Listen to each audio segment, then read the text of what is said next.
जी काफला TV ਦੇ ਵਿੱਚ ਇੱਕ ਵਾਰੀ ਫੇਰ ਤੁਹਾਡਾ ਨਿੱਘਾ ਸਵਾਗਤ ਮੇਰੇ ਵੱਲੋਂ ਪਿਆਰ ਸਤਿਕਾਰ ਨਾਲ ਸਤਿ ਸ਼੍ਰੀ ਅਕਾਲ ਪ੍ਰਵਾਨ ਹੋਵੇ।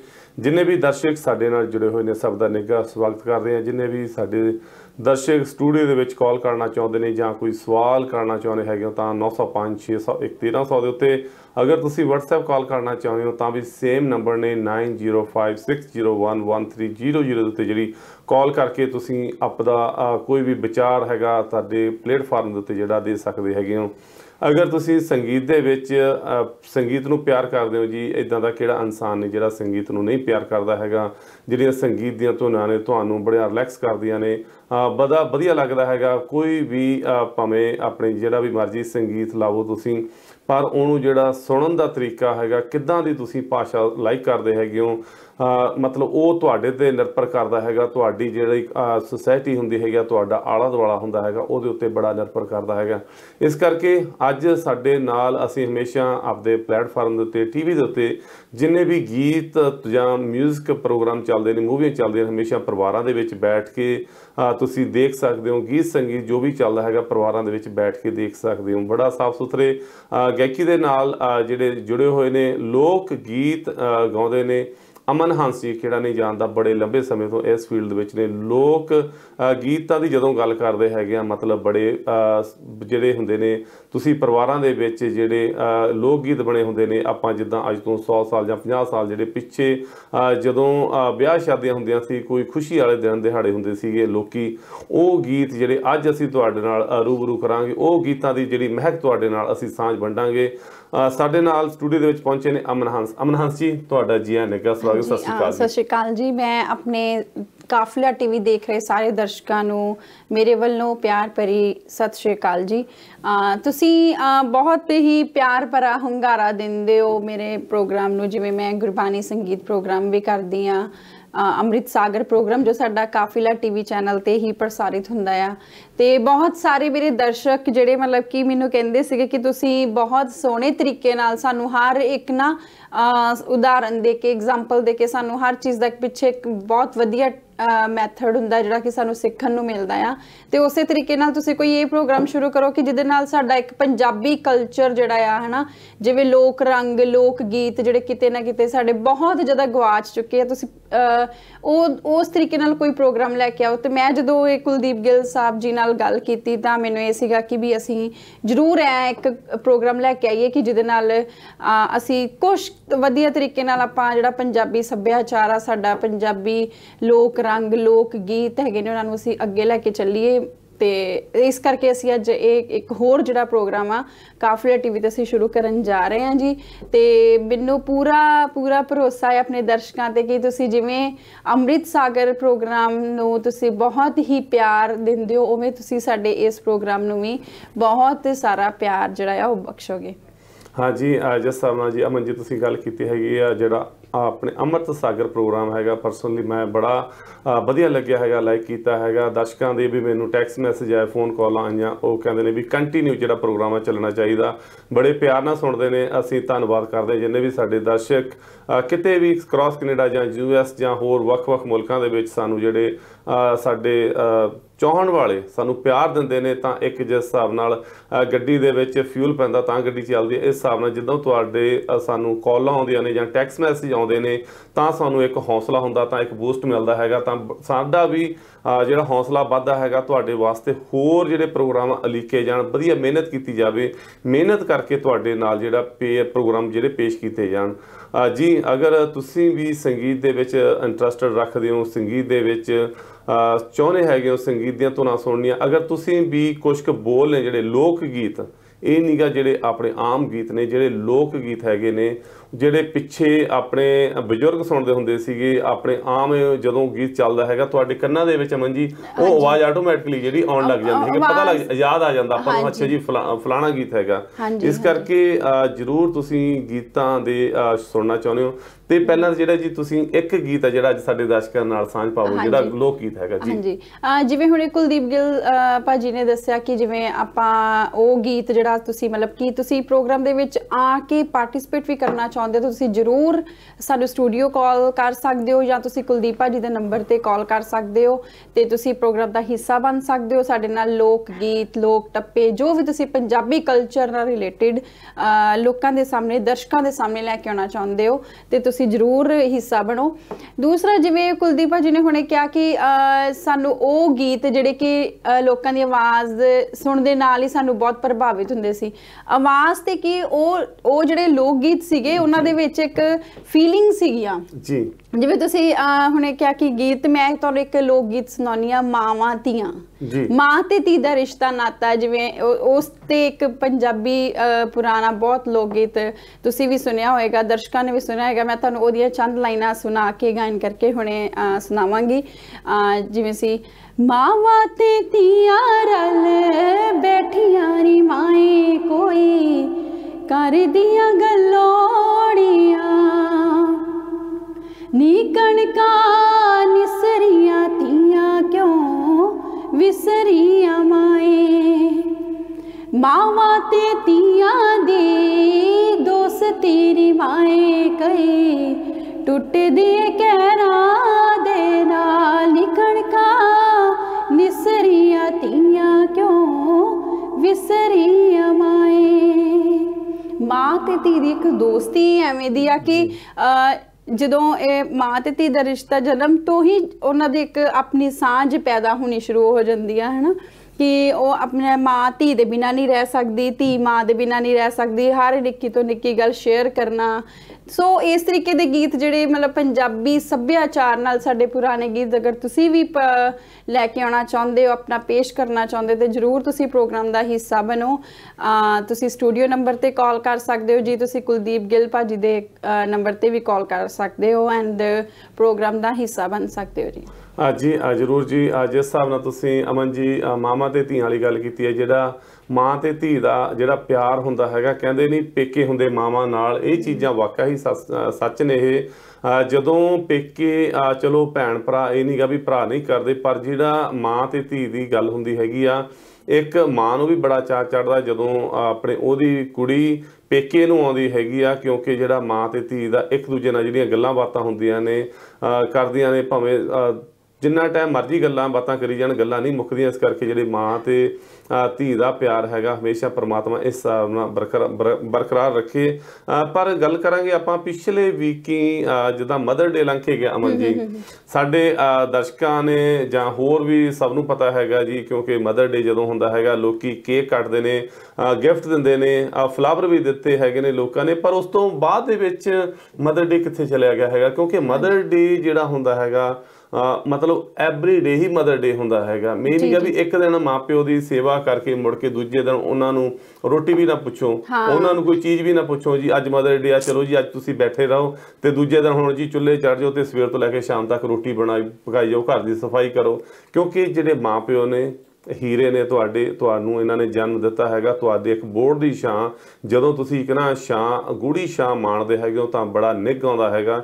ਇਸ ਕਰਕੇ ਜਿਹੜੇ ਮਾਂ ਪਿਓ ਦੀ ਸੇਵਾ ਹੈਗੀ ਆ ਜ਼ਰੂਰ ਕਰੋ, ਕਿਉਂਕਿ ਸਾਡੇ ਕਈ ਲੋਕ ਹੈਗੇ ਨੇ ਹੋਰ ਧਾਰਮਿਕ ਸੰਸਥਾਵਾਂ ਦੇ ਜਾ ਕੇ ਜਾਂ ਕਿਤੇ ਵੀ ਹੋਰ ਕਿਤੇ ਜਾ ਕੇ ਬੜੀ ਸੇਵਾ ਕਰਦੇ ਨੇ। ਇਹ ਨਹੀਂ ਅਸੀਂ ਕਹਿੰਦੇ ਨਾ ਕਰੋ, ਪਰ ਤੁਸੀਂ ਘਰੇ ਆਪਣੇ ਮਾਂ ਪਿਓ ਨੂੰ ਤਾਂ ਰੋਟੀ ਨਹੀਂ ਦਿੰਦੇ ਹੈਗੇ, ਸਵੇਰੇ ਉਹਨਾਂ ਦੀ ਕੋਈ ਸੇਵਾ ਨਹੀਂ ਕਰਦੇ ਹੈਗੇ, ਉਹ ਵਿਚਾਰੇ ਰੋਟੀ ਨੂੰ ਤਰਸਦੇ ਨੇ, ਤੇ ਤੁਸੀਂ ਜਾ ਕੇ ਹੋਰਾਂ ਨੂੰ ਜਾ ਕੇ ਉੱਥੇ ਸੇਵਾ ਕਰਦੇ, ਉਹ ਤੁਹਾਡੀ ਸੇਵਾ ਲੱਗੂ ਨਹੀਂ ਗੀ, ਬਿਲਕੁਲ ਹੀ ਨਹੀਂ ਗੀ। ਜਦ ਤੱਕ ਤੁਸੀਂ ਸਭ ਤੋਂ ਜਿਹੜੇ ਤੁਹਾਡੇ ਮਾਂ ਪਿਓ ਨੇ ਇਸ ਦੁਨੀਆ ਦੇ ਵਿੱਚ ਲੈ ਕੇ ਆਂਦਾ ਤੁਹਾਨੂੰ, ਤੁਹਾਡੇ ਵਾਸਤੇ ਉਹਨਾਂ ਨੇ ਕਿੰਨੀਆਂ ਘਾਲਣਾ ਘਾਲੀਆਂ ਨੇ, ਕਿੰਨੀ ਮਿਹਨਤ ਕੀਤੀ, ਦਿਨ ਰਾਤ ਇੱਕ ਕਰਕੇ ਤੁਹਾਡੀ ਹਰ ਜਿਹੜੀ ਖੁਆਇਸ਼ ਆ ਤੁਹਾਡੀ ਪੂਰੀ ਕੀਤੀ ਹੈਗੀ ਆ, ਉਹੀ ਤੁਹਾਡੇ ਰੱਬ ਨੇ। ਸਭ ਤੋਂ ਪਹਿਲਾਂ ਤੁਹਾਡੇ ਮਾਂ ਪਿਓ ਹੀ ਰੱਬ ਨੇ, ਬਾਕੀ ਸਭ ਕੁਛ ਹੈ। ਜਿਹੜਾ ਟੀਚਰ ਆ, ਮੈਂ ਕਹਿਣਾ ਜੀ ਅਮਨ ਜੀ ਹੋਰ ਵੀ ਕਹਿਣਾ ਹੈਗਾ, ਇੱਕ ਮੈਂ ਬੜੇ ਸੀਨੀਅਰ ਸੀਗੇ ਉਹਨਾਂ ਦੀ ਮੈਂ ਜਿੱਦਾਂ ਡਾਕੂਮੈਂਟਰੀ ਦੇਖ ਰਿਹਾ ਸੀਗਾ, ਤੇ ਬੜੇ ਪੜ੍ਹੇ ਲਿਖੇ ਸੀਗੇ, ਉਹਨਾਂ ਦੀ ਸਿਰਫ 5-7 ਮਿੰਟ ਦੀ ਡਾਕੂਮੈਂਟਰੀ ਸੀ। ਉਹ ਕਹਿੰਦੇ ਟੀਚਰ ਨੇ ਸਕੂਲਾਂ ਦੇ ਵਿੱਚ ਬੱਚੇ ਪੜ੍ਹਨ ਜਾਂਦੇ ਨੇ, ਟੀਚ ਕਰਦੇ ਨੇ ਸਟੱਡੀ ਵਾਸਤੇ, ਪਰ ਜਿਹੜੀ ਤੁਹਾਡੀ ਜ਼ਿੰਦਗੀ ਦੀ ਟੀਚਿੰਗ ਹੁੰਦੀ ਹੈ ਕਿ ਨਾ ਉਹ ਪੜ੍ਹੇ ਲਿਖੇ ਤੋਂ ਵੀ ਜ਼ਿਆਦਾ ਹੁੰਦੀ ਹੈ। ਜਿਹੜੀ ਤੁਹਾਨੂੰ ਮਾਪਿਓ ਨੇ ਟੀਚ ਕਰਨਾ ਕਿ ਨਾ ਉਹ ਤੁਹਾਨੂੰ ਸਹੀ ਗਾਈਡ ਕਰਨਾ। ਤੁਹਾਡੇ ਪੇਰੈਂਟਸ ਨੇ, ਤੁਹਾਡੇ ਮਾਪਿਓ ਨੇ ਕਦੇ ਵੀ ਤੁਹਾਨੂੰ ਮਿਸਗਾਈਡ ਨਹੀਂ ਕਰਨਾ ਹੈਗਾ, ਕਦੇ ਵੀ ਗਲਤ ਤੁਹਾਨੂੰ ਜਾਣਕਾਰੀ ਨਹੀਂ ਦੇਣੀ ਹੈਗੀ। ਇਸ ਕਰਕੇ ਮਾਪਿਓ ਦੀ ਜਿਹੜੀ ਰਿਸਪੈਕਟ ਆ, ਇੱਜ਼ਤ ਆ, ਉਹਨਾਂ ਨੂੰ ਜੋ ਚਾਹੁੰਦੇ ਨੇ, ਜੋ ਕਹਿਣਾ ਮੰਨਿਆ ਕਰੋ। ਇਸ ਕਰਕੇ ਜਿਹੜਾ ਕਹਿੰਦੇ ਮਾਪਿਓ ਦਾ ਕਹਿਣਾ ਨਹੀਂ ਮੰਨਦਾ ਹੈਗਾ, ਫਿਰ ਹਮੇਸ਼ਾ ਉਹ ਦੁੱਖ ਹੀ ਪਾਉਂਦਾ ਹੈਗਾ। ਇਸ ਕਰਕੇ ਤੁਸੀਂ ਆਪਦੇ ਮਾਪਿਓ ਦੀ ਸੇਵਾ, ਮਦਰ ਡੇ ਲੰਘ ਕੇ ਗਿਆ ਹੈਗਾ, ਤੁਸੀਂ ਉਹਦੇ ਬਾਰੇ ਕੀ ਕਹਿਣਾ ਚਾਹੁੰਦੇ ਹੋ? ਮੈਂ ਐਕਚੁਅਲੀ ਭਾਜੀ ਮੈਂ ਇਹ ਗੱਲ ਕਰਦੀ ਆ ਮਦਰਸ ਡੇ ਬਾਰੇ ਕਿ ਚਲੋ ਇਹ ਵਧੀਆ ਕਿ ਵੀ ਇੱਕ ਦਿਨ ਫਿਕਸ ਕੀਤਾ ਹੋਇਆ ਆ। ਮਦਰਸ ਡੇ ਮਨਾਉਂਦੇ ਆ, ਫਾਦਰਸ ਡੇ ਮਨਾਉਂਦੇ ਆ, ਜਿਵੇਂ ਵੈਲੈਂਟਾਈਨਸ ਡੇ ਮਨਾਉਂਦੇ ਆ, ਹਨਾ। ਮਤਲਬ ਹਰ ਇੱਕ ਸਮਰੀ ਡੇਟ ਇਹਨਾਂ ਨੇ ਫਿਕਸ ਕੀਤੀ ਹੁੰਦੀ ਆ। ਬਟ ਜਿਵੇਂ ਗੱਲ ਕਹੀਏ ਕਿ ਮਦਰਸ ਡੇ ਹੁਣ ਜਿਵੇਂ ਮਨਾਇਆ ਆ, ਬਹੁਤ ਸਾਰੇ ਲੋਕਾਂ ਨੇ ਕੇਕ ਕੱਟਿਆ ਆ, ਫੋਟੋਜ਼ ਆਪਣੇ ਸਟੇਟਸ ਤੇ ਸਟੋਰੀਜ਼ ਪਾਈਆਂ ਨੇ, ਬਹੁਤ ਵਧੀਆ ਲੱਗਦਾ ਆ। ਪਰ ਇਹੀ ਚੀਜ਼ ਹਰ ਦਿਨ ਹਰ ਪਲ ਬਰਕਰਾਰ ਰਹਿਣੀ ਚਾਹੀਦੀ ਆ, ਨਹੀਂ? ਜਿਵੇਂ ਕਹਿੰਦੇ ਆ ਕਿ ਇੱਕ ਮਾਂ ਜਿਹੜੀ ਹੁੰਦੀ ਆ ਨਾ, ਮਾਂ ਸਿਰਫ ਤੇ ਸਿਰਫ ਬੱਚੇ ਨੂੰ ਪਹਿਲੀ ਵਾਰੀ ਜਦੋਂ ਬੱਚਾ ਪੈਦਾ ਹੋਇਆ ਹੁੰਦਾ ਨਾ ਤੇ ਉਹ ਰੋਂਦੀ ਆ ਨਾ, ਉਹਦੇ ਰੋਣ ਦੀ ਆਵਾਜ਼ ਦੇ ਵਿੱਚ ਹੀ ਉਹ ਖੁਸ਼ ਹੁੰਦੀ ਆ ਕਿ ਹਾਂ ਮੇਰਾ ਬੱਚਾ ਰੋਇਆ, ਖੁਸ਼ ਹੋ ਗਈ। ਉਹ ਇੱਕ ਪਲ ਤੋਂ ਇਲਾਵਾ ਸਾਰੀ ਉਮਰ ਮਰਦੇ ਦਮ ਤੱਕ ਉਹ ਕਦੀ ਬੱਚੇ ਦੇ ਰੋਣ ਤੋਂ ਖੁਸ਼ ਨਹੀਂ ਹੋਏਗੀ, ਹੈ ਨਾ? ਸੋ ਸੇਮ ਚੀਜ਼ ਆ ਕਿ ਚਲੋ ਆਪਾਂ ਕੁਛ ਫਰਕ ਹੁੰਦਾ ਕਿ ਜਿਵੇਂ ਹੁਣ ਸਾਡੀ ਏਜ ਆ, ਹੈ ਨਾ, ਅਸੀਂ ਆਪਣੀ ਏਜ 'ਚ ਆਪਣੇ ਅਕੋਰਡਿੰਗ ਦੇ ਨਾਲ ਕੰਮ ਕਰਦੇ ਹਾਂ, ਪਰ ਕਿਤੇ ਨਾ ਕਿਤੇ ਸਾਨੂੰ ਉਹਨਾਂ ਦੀਆਂ ਗੱਲਾਂ ਵੀ ਸੁਣਨੀਆਂ ਚਾਹੀਦੀਆਂ ਆ, ਹੈ ਨਾ। ਬੇਸ਼ੱਕ ਤੁਸੀਂ ਮਤਲਬ ਕਿ ਥੋੜਾ ਮੰਨੋ, ਜਿਵੇਂ ਪਹਿਲੀ ਗੱਲ ਤਾਂ ਮੰਨਣੀ ਹੀ ਚਾਹੀਦੀ ਹੈ। ਦੂਸਰਾ ਹੈ ਕਿ ਤੁਸੀਂ ਜ਼ਰੂਰ ਸੁਣੋ ਉਹਨਾਂ ਦੀ ਗੱਲ, ਉਹਨਾਂ ਨੂੰ ਮਤਲਬ ਕਿ ਜਿਵੇਂ ਕਈ ਵਾਰੀ ਕਹਿੰਦੇ ਆ ਨਾ ਕਿ ਰੋਟੀ ਪਾਣੀ ਨਹੀਂ ਪੁੱਛਦੇ ਆ। ਮੈਂ ਬਹੁਤ ਸਾਰੇ ਇਸ ਤਰ੍ਹਾਂ ਦੇਖੇ ਆ ਆਪਣੇ ਲਾਈਫ ਦੇ ਵਿੱਚ ਸਿਚੁਏਸ਼ਨਸ, ਹੈ ਨਾ। ਤੇ ਮੈਂ ਇੱਕ ਚੀਜ਼ ਤੁਹਾਨੂੰ ਇੱਥੇ ਦੱਸਣਾ ਚਾਹੁੰਦੀ ਹਾਂ ਕਿ ਵੀ ਮੇਰੇ ਜਿਹੜੇ ਮਦਰ ਇਨ ਲਾਅ ਆ ਨਾ ਜੀ, ਮੇਰੇ ਮਦਰ ਇਨ ਲਾਅ ਐਵੇਂ ਆ ਕਿ ਵੀ ਮੈਂ ਜਦੋਂ ਅਨਮੈਰਿਡ ਸੀਗੀ ਉਦੋਂ ਤੋਂ ਹੀ ਮਤਲਬ ਮੈਨੂੰ ਨਾ ਆਟਾ ਗੁੰਨਣ ਤੋਂ ਨਾ ਬੜੀ ਖੇਜ ਆਉਂਦੀ ਸੀਗੀ। ਮੈਂ ਜਿਸ ਤਰ੍ਹਾਂ ਹੀ ਆਟਾ ਗਿੱਲਾ ਕਰਦੀ ਸੀ ਮੇਰੇ ਨਾ ਹੱਥਾਂ 'ਚ ਚਿਪਕਦਾ ਸੀਗਾ, ਬਹੁਤ ਖੇਜ ਆਉਂਦੀ ਸੀਗੀ। ਤੇ ਮੈਂ ਆਪਣੇ ਜਦੋਂ ਅਨਮੈਰਿਡ ਟਾਈਮ ਸੀਗੀ ਉਦੋਂ ਵੀ ਮੇਰੇ ਮੰਮੀ ਹੀ ਆਟਾ ਗੁੰਨਦੇ ਹੁੰਦੇ ਸੀਗੇ। ਮੈਂ ਉਹਨਾਂ ਨੇ ਕਹਿਣਾ ਸਾਰਾ ਕੰਮ ਮੈਂ ਕਰ ਲੂੰਗੀ, ਬਸ ਆਟਾ ਤੁਸੀਂ ਗੁੰਨਣਾ ਆ। ਤੇ ਐਵੇਂ ਹੁਣ ਵੀ ਆ, ਅੱਜ ਤੱਕ ਮਤਲਬ ਮੇਰੇ ਮੰਮੀ ਤੇ ਐਕਸਪਾਇਰ ਹੋ ਗਏ, ਪਰ ਜਿਹੜੇ ਮੇਰੇ ਮਦਰ ਇਨ ਲਾਅ ਨੇ ਨਾ ਉਹ ਸੇਮ ਹੀ ਆ ਕਿ ਉਹਨਾਂ ਨੂੰ ਵੀ ਮੈਂ ਕਿਹਾ ਹੈ ਕਿ ਵੀ ਮੰਮੀ ਤੁਸੀਂ ਆਟਾ ਗੁੰਨ ਦੋ ਤੇ ਬਾਕੀ ਸਾਰਾ ਕੰਮ ਮੈਂ ਕਰ ਦਿੰਦੀ ਹਾਂ। ਤੇ ਉਹਨਾਂ ਨੇ ਮਤਲਬ ਟਾਈਮ ਤੋਂ ਪਹਿਲਾਂ ਹੀ ਇਹਨਾਂ ਨੇ ਆਟਾ ਗੁੰਨ ਕੇ ਰੱਖ ਦੇਣਾ ਆ, ਹਨਾ। ਤੇ ਸੋ ਇਸ ਕਰਕੇ ਇਹ ਰਲ ਮਿਲ ਕੇ ਸਾਨੂੰ ਰਹਿਣਾ ਚਾਹੀਦਾ। ਜੇ ਆਪਾਂ ਆਪਣੇ ਮਦਰ ਨੂੰ ਕਹਿੰਦੇ ਆ ਨਾ ਕਿ ਸਾਡੇ ਮਦਰ ਜਿਹੜੇ ਆ ਉਹਨਾਂ ਦੀ ਮੈਂ ਧੀ ਆ, ਤੇ ਸਾਨੂੰ ਮਤਲਬ ਕਿ ਅੱਗੋਂ ਜਿਹੜੇ ਸਾਡੇ ਮਦਰ ਇਨ ਲਾਅ ਨੇ ਉਹਨਾਂ ਨੂੰ ਵੀ ਉਹੀ ਰਿਸ਼ਤੇ ਨਾਤੇ ਨਾਲ ਸਮਝਣਾ ਚਾਹੀਦਾ ਆ। ਸਾਰਿਆਂ ਨੂੰ ਆਪਣੀ ਸੋਚ ਜਿਹੜੀ ਹੈ ਨਾ ਥੋੜਾ ਜਿਹੜੀ ਭਟਕ ਗਈ ਆ ਨਾ ਉਹਨੂੰ ਲੈ ਕੇ ਆਉਣਾ ਚਾਹੀਦਾ ਆ। ਕਿਉਂਕਿ ਵੇਖੋ ਹਰ ਘਰ ਦੇ ਵਿੱਚ ਨੋਕ ਝੋਕ ਤੇ ਹੁੰਦੀ ਆ, ਹਨਾ। ਜਿੱਥੇ ਹੁਣ ਇਹ ਇੱਕ ਕੱਪ ਆ, ਹਨਾ, ਇਹ ਕੱਪ ਦੇ ਵਿੱਚ ਚਮਚਾ ਪਾਓਗੇ ਥੋੜਾ ਖੜਕਣਾ ਜ਼ਰੂਰ ਹੈ, ਆਵਾਜ਼ ਜ਼ਰੂਰ ਆਉਣੀ ਆ। ਸੇਮ ਚੀਜ਼ ਆ ਕਿ ਜਿੱਥੇ ਪਰਿਵਾਰ ਆ ਉੱਥੇ ਹੁੰਦਾ ਜ਼ਰੂਰ ਹੈ ਥੋੜਾ, ਬਟ ਆਪਾਂ ਨੂੰ ਉਹ ਸਭ ਵਾਸ਼ ਆਊਟ ਕਰਕੇ ਤੇ ਇੱਕਦਮ ਨਾਲ ਰਹਿਣਾ ਚਾਹੀਦਾ ਆ ਜੀ। ਜਿਸ ਹਿਸਾਬ ਨਾਲ ਤੁਸੀਂ ਗੱਲ ਕੀਤੀ ਆ ਨੌਂ ਤੇ ਸੱਸ ਦੀ, ਸੱਸਾਂ ਕਹਿੰਦੀਆਂ ਨੇ ਸਾਨੂੰ ਕੁੜੀ ਵਾਂਗੂ ਪਿਆਰ ਨਹੀਂ ਕਰਦੀ, ਪਰ ਜੇ ਤੁਸੀਂ ਸੱਸਾਂ ਹੈਗੀ ਹੋ ਮਤਲਬ ਤੁਸੀਂ ਉਸ ਨੂੰ ਕੁੜੀ ਵਾਂਗੂ ਪਿਆਰ ਕਰੋ ਤੇ ਤੁਹਾਨੂੰ ਵੀ ਉਹ ਕੁੜੀ ਵਾਂਗੂ ਹੀ ਨਜ਼ਰ ਆਊਗੀ। ਜਦੋਂ ਤੁਸੀਂ ਉਸ ਨੂੰ ਨੌਂ ਵਾਂਗੂ ਦੇਖਣਾ ਹੈਗਾ, ਉਹਦੇ ਵਿੱਚੋਂ ਜਦੋਂ ਤੁਹਾਡੀ ਜਿਹੜੀ ਅੱਖ ਆ ਦੇਖਣ ਵਾਲੀ, ਕਹਿੰਦੇ ਇਹ ਬਹੁਤ ਕੁਛ ਤੁਸੀਂ ਪਰਖੂ ਹੁੰਦੀ ਹੈਗੀ ਆ। ਮਤਲਬ ਤੁਸੀਂ ਅੱਖ ਕਿਸ ਹਿਸਾਬ ਨਾਲ ਦੇਖਦੇ ਹੈਗੇ ਹੋ, ਉਹੀ ਤੁਸੀਂ ਉਹੀ ਅੱਖਾਂ ਦੇ ਨਾਲ ਆਪਦੇ ਭੈਣ ਨੂੰ ਦੇਖਦੇ ਹੋ, ਮਾਂ ਨੂੰ ਦੇਖਦੇ ਹੋ। ਉਹੀ ਅੱਖਾਂ ਜੇ ਕਿਸੇ ਹੋਰ ਵੱਲ ਉੱਠਦੀ ਹੈਗੀ ਆ ਤਾਂ ਤੁਸੀਂ ਹੋਰ ਨਜ਼ਰੀਏ ਨਾਲ ਦੇਖਦੇ ਹੈਗੇ ਹੋ। ਇਸ ਕਰਕੇ ਜਿਹੜੀਆਂ ਅੱਖਾਂ ਨੇ ਤੁਸੀਂ ਜਿਸ ਹਿਸਾਬ ਨਾਲ ਜਿਹੜੀਆਂ ਸਾਡੀਆਂ ਸੱਸਾਂ ਹੈਗੀਆਂ ਨੇ, ਅਗਰ ਉਹ ਤੁਸੀਂ ਉਹੀ ਅੱਖ ਆਪਦੀ ਕੁੜੀ ਵੱਲ ਦੇਖਦੇ ਹੋ ਜੀ, ਉਹੀ ਆਪਦੀ ਅੱਖ ਨੌਂ ਵੱਲ ਦੇਖੋ ਤਾਂ ਤੁਹਾਨੂੰ ਉਹਦੇ ਵਿੱਚੋਂ ਜਿਹੜੀ ਕੁੜੀ ਨਜ਼ਰ ਆਊਗੀ। ਇਸ ਕਰਕੇ ਹਮੇਸ਼ਾ ਤੁਸੀਂ ਪਿਆਰ ਨਾਲ ਰਲ ਮਿਲ ਕੇ ਰਹੋ ਆਪਦੇ ਪਰਿਵਾਰਾਂ ਦੇ ਵਿੱਚ। ਸੱਸਾਂ ਨੂੰ ਵੀ ਜ਼ਰੂਰ ਚਾਹੀਦਾ ਤੇ ਨੌਹਾਂ ਨੂੰ ਵੀ ਚਾਹੀਦਾ ਹੈਗਾ, ਜਿਹੜੀਆਂ ਨੌਹਾਂ ਹੈਗੀਆਂ ਨੇ ਜੀ ਉਹ ਵੀ ਜਿਹੜੀ ਅੱਖ ਹੈਗੀ ਆਪਦੇ ਮਾਂ ਵਾਂਗੂ ਆਪਦੀ ਸੱਸ ਨੂੰ ਦੇਖਣ ਤੇ ਜ਼ਰੂਰ ਬਿਲਕੁਲ ਕੋਈ ਘਰਾਂ ਦੇ ਵਿੱਚ ਬਿਲਕੁਲ ਕੋਈ ਇੱਕ ਦੂਜੇ ਨਾਲ ਜਿਹੜੀ ਕੁੜੱਤਣ ਨਹੀਂ ਆ ਸਕਦੀ ਹੈਗੀ। ਜਿਵੇਂ ਹੁਣ ਇਹ ਕੁਲਦੀਪ ਭਾਜੀ ਨੇ ਗੱਲ ਕੀਤੀ ਕਿ ਵੀ ਜਿਵੇਂ ਸੱਸ ਨੂੰ ਵੀ ਇੱਕ ਨੌਂ ਨੂੰ ਧੀ ਬਣਾ ਕੇ ਔਰ ਧੀ ਨੂੰ ਵੀ ਨੌਂ। ਹੁਣ ਦੇਖੋ ਜਿਹੜੀ ਇੱਕ ਧੀ ਆ ਉਹ ਮਾਂ ਨਾਲ ਲੜਦੀ ਝਗੜਦੀ ਵੀ ਆ, ਰੋਸਾ ਵੀ ਹੁੰਦਾ, ਬਣਾਉਣਾ ਵੀ ਹੁੰਦਾ, ਸਾਰਾ ਕੁਝ ਹੁੰਦਾ ਹੈ ਨਾ। ਤੇ ਸੇਮ ਚੀਜ਼ ਸੱਸ ਨਾਲ ਕਿਉਂ ਨਹੀਂ ਐਕਸੈਪਟ ਕੀਤੀ ਜਾਂਦੀ, ਹੈ ਨਾ। ਇਹ ਚੀਜ਼ ਦੋਨੋਂ ਸਾਈਡਸ ਹੋਣੀ ਚਾਹੀਦੀ। ਜਿਵੇਂ ਹੁਣ ਮੈਂ ਕਿਸੇ ਬਾਰੇ ਜ਼ਿਆਦਾ ਨਹੀਂ ਬੋਲਦੀ ਕਿਉਂਕਿ ਮੈਂ ਸਿਰਫ ਆਪਣੀ ਐਗਜ਼ਾਮਪਲ ਹਮੇਸ਼ਾ ਦੇਣਾ ਚਾਹੁੰਦੀ ਹਾਂ। ਹੁਣ ਮੇਰਾ ਹੀ ਹੈ ਕਿ ਮੈਂ ਇੱਕ ਦਿਨ ਕੀ ਹੋਇਆ ਸੀਗਾ ਕਿ ਮੈਂ ਆਪਣਾ ਬਲੱਡ ਵਰਕ ਕਰਵਾ ਕੇ ਆਈ ਸੀਗੀ ਤੇ ਮੇਰੇ ਮਦਰ ਇਨ ਲਾਅ ਮੇ ਵੀ ਉਹਨਾਂ ਦੇ ਮਾਈਂਡ ਚੋਂ ਨਿਕਲ ਗਿਆ ਜਾਂ ਕੁਛ ਵੀ, ਉਹਨਾਂ ਨੇ ਮੈਨੂੰ ਵੈਸੇ ਹੀ ਕਿ ਹਾਂ ਵੀ ਉਹਨਾਂ ਨੇ ਪੁੱਛਿਆ ਨਹੀਂ। ਮੈਂ ਮੰਮੀ ਨਾਲ ਨਾਰਾਜ਼ ਹੋ ਗਈ। ਮੈਂ ਕਿਹਾ ਤੁਸੀਂ ਮੈਨੂੰ ਪੁੱਛਿਆ ਕਿਉਂ ਨਹੀਂ ਕਿ ਹਾਂ ਵੀ ਵੀ ਤੇਰਾ ਬਲੱਡ ਵਰਕ ਕਿਵੇਂ ਹੋਇਆ, ਕੀ ਰਿਪੋਰਟ ਆਈ, ਹੈ ਨਾ। ਤੇ ਅਗਲੇ ਦਿਨ ਕੀ ਹੋਇਆ ਕਿ ਮੇਰੀ ਤਬੀਅਤ ਅਚਾਨਕ ਜਿਹੜੀ ਨਾ ਉਹ ਵਿਗੜ ਗਈ, ਠੀਕ ਆ। ਤੇ ਮੰਮੀ ਨੇ ਮਤਲਬ ਕਿ ਇੰਨਾ ਜ਼ਿਆਦਾ ਮੇਰੇ ਨਾਲ ਉਹ ਕੀਤਾ ਨਾ ਕਿ ਵੀ ਜਿਵੇਂ ਇੱਕ ਮਾਂ ਨਹੀਂ ਕਰਦੀ ਕਿ ਹਾਂ ਵੀ ਤੂੰ ਕੁਛ ਨਹੀਂ ਕਰਨਾ, ਸਭ ਕੁਛ ਮੈਂ ਤੈਨੂੰ ਦਊਂਗੀ, ਬੱਚਿਆਂ ਨੂੰ ਮੈਂ ਟੇਕ ਕਰੂੰਗੀ, ਹੈ ਨਾ। ਸੋ ਉਹ ਇਹ ਚੀਜ਼ ਦੇਖ ਕੇ ਨਾ ਬੜਾ ਵਧੀਆ ਲੱਗਦਾ ਕਿ ਹਾਂ ਵੀ ਮਾਂ ਵਰਗੀ ਨੋਕ ਝੋਕ ਵੀ ਹੈਗੀ ਆ, ਰੁੱਸਣਾ ਮਨਾਉਣਾ ਵੀ ਹੈਗਾ। ਮਤਲਬ ਇੱਥੇ ਲੱਗਦਾ ਕਿ ਅਸੀਂ ਇੱਕ ਧੀ ਵਾਂਗੂ ਹੀ ਪਰਿਵਾਰ 'ਚ ਰਹਿ ਰਹੇ ਹਾਂ। ਦੇਖੋ ਜਿੱਥੇ ਤੁਹਾਨੂੰ ਪਿਆਰ ਹੁੰਦਾ ਹੈਗਾ ਉੱਥੇ ਜਿਹੜਾ ਰੋਸਾ ਚਾਹੀਦਾ ਵੀ ਹੈਗਾ। ਜਿੱਥੇ ਕਹਿੰਦੇ ਵੀ ਜਿਆਦਾ ਮਿੱਠਾ ਖਾ ਲਓ ਤਾਂ ਸ਼ੂਗਰ ਹੋ ਜਾਊਗਾ, ਇਸ ਕਰਕੇ ਨਾਲ ਇਹ ਜਿਹੜੀਆਂ ਚੀਜ਼ਾਂ ਹੈਗੀਆਂ ਨੇ, ਜਿਹੜੀ ਕੁੜੱਤਣ ਮਾੜੀ ਮੋਟੀ ਜਿਹੜਾ ਹੈਗਾ ਵੀ ਰਲ ਮਿਲ ਕੇ ਜਿਹੜਾ ਟਾਈਮ ਪਾਸ ਕਰਨਾ ਚਾਹੀਦਾ। ਇਸ ਕਰਕੇ ਹਮੇਸ਼ਾ ਤੁਸੀਂ ਆਪਣੇ ਘਰਾਂ ਦੇ ਵਿੱਚ ਜਿੰਨੇ ਵੀ ਰਹਿੰਦੇ ਹੈਗੇ ਲਾਈਫ ਮੇਨ ਸਭ ਤੋਂ ਵੱਡੀ ਗੱਲ ਹੈ। ਚਲੋ ਜੀ ਮੈਂ ਗੱਲ ਹੋਰ ਪਾਸੇ ਨੂੰ ਨਾ ਲੈ ਜਾਂਦਾ ਹੋਇਆ ਤੇ ਥੋੜੀ ਜੀ ਮੈਂ ਦੇਖੋ ਅੱਜ ਕੱਲ ਜਿਹੜੀਆਂ ਸਾਡੀਆਂ ਕੁੜੀਆਂ ਨੇ ਜਿਹੜੀਆਂ ਨਵੇਂ ਵਿਆਹੁਲੀਆਂ ਹੈਗੀਆਂ ਨੇ ਤੇ ਉਹ ਪ੍ਰਾਈਵੇਸੀ ਬਹੁਤ ਪਾਲਦੀਆਂ ਨੇ ਜੀ। ਸਾਡੇ ਨਾਲ ਮਤਲਬ ਅਸੀਂ ਹਸਬੈਂਡ ਦੇ ਨਾਲ ਇਕੱਲੇ ਰਹੀਏ, ਜਿਹੜੇ ਇਹਨਾਂ ਦੇ ਪੇਰੈਂਟਸ ਨੇ ਮੁੰਡੇ ਦੇ ਉਹ ਆਪਦੇ ਵੱਖਰੇ ਰਹਿਣ।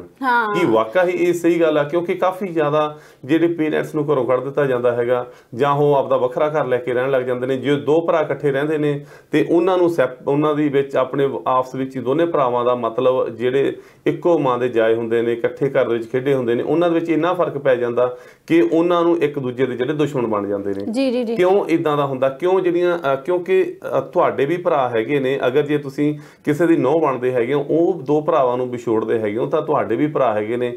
ਜੇ ਤੁਹਾਡੇ ਆਪਦੇ ਭਰਾ ਹੈਗੇ ਨੇ ਉਹ ਤਾਂ ਕਹਿੰਦੇ ਨੇ ਵੀ ਇਹ ਇਕੱਠੇ ਰਹਿਣ, ਤੇ ਆਪਦੇ ਜਿਹੜੇ ਸਾਡੇ ਘਰ ਵਾਲਾ ਹੈਗਾ ਉਹ ਕਹਿੰਦੇ ਨੇ ਵੀ ਇਹ ਅਸੀਂ ਪ੍ਰਾਈਵੇਸੀ ਚਾਹੀਦੀ ਹੈਗੀ ਆ।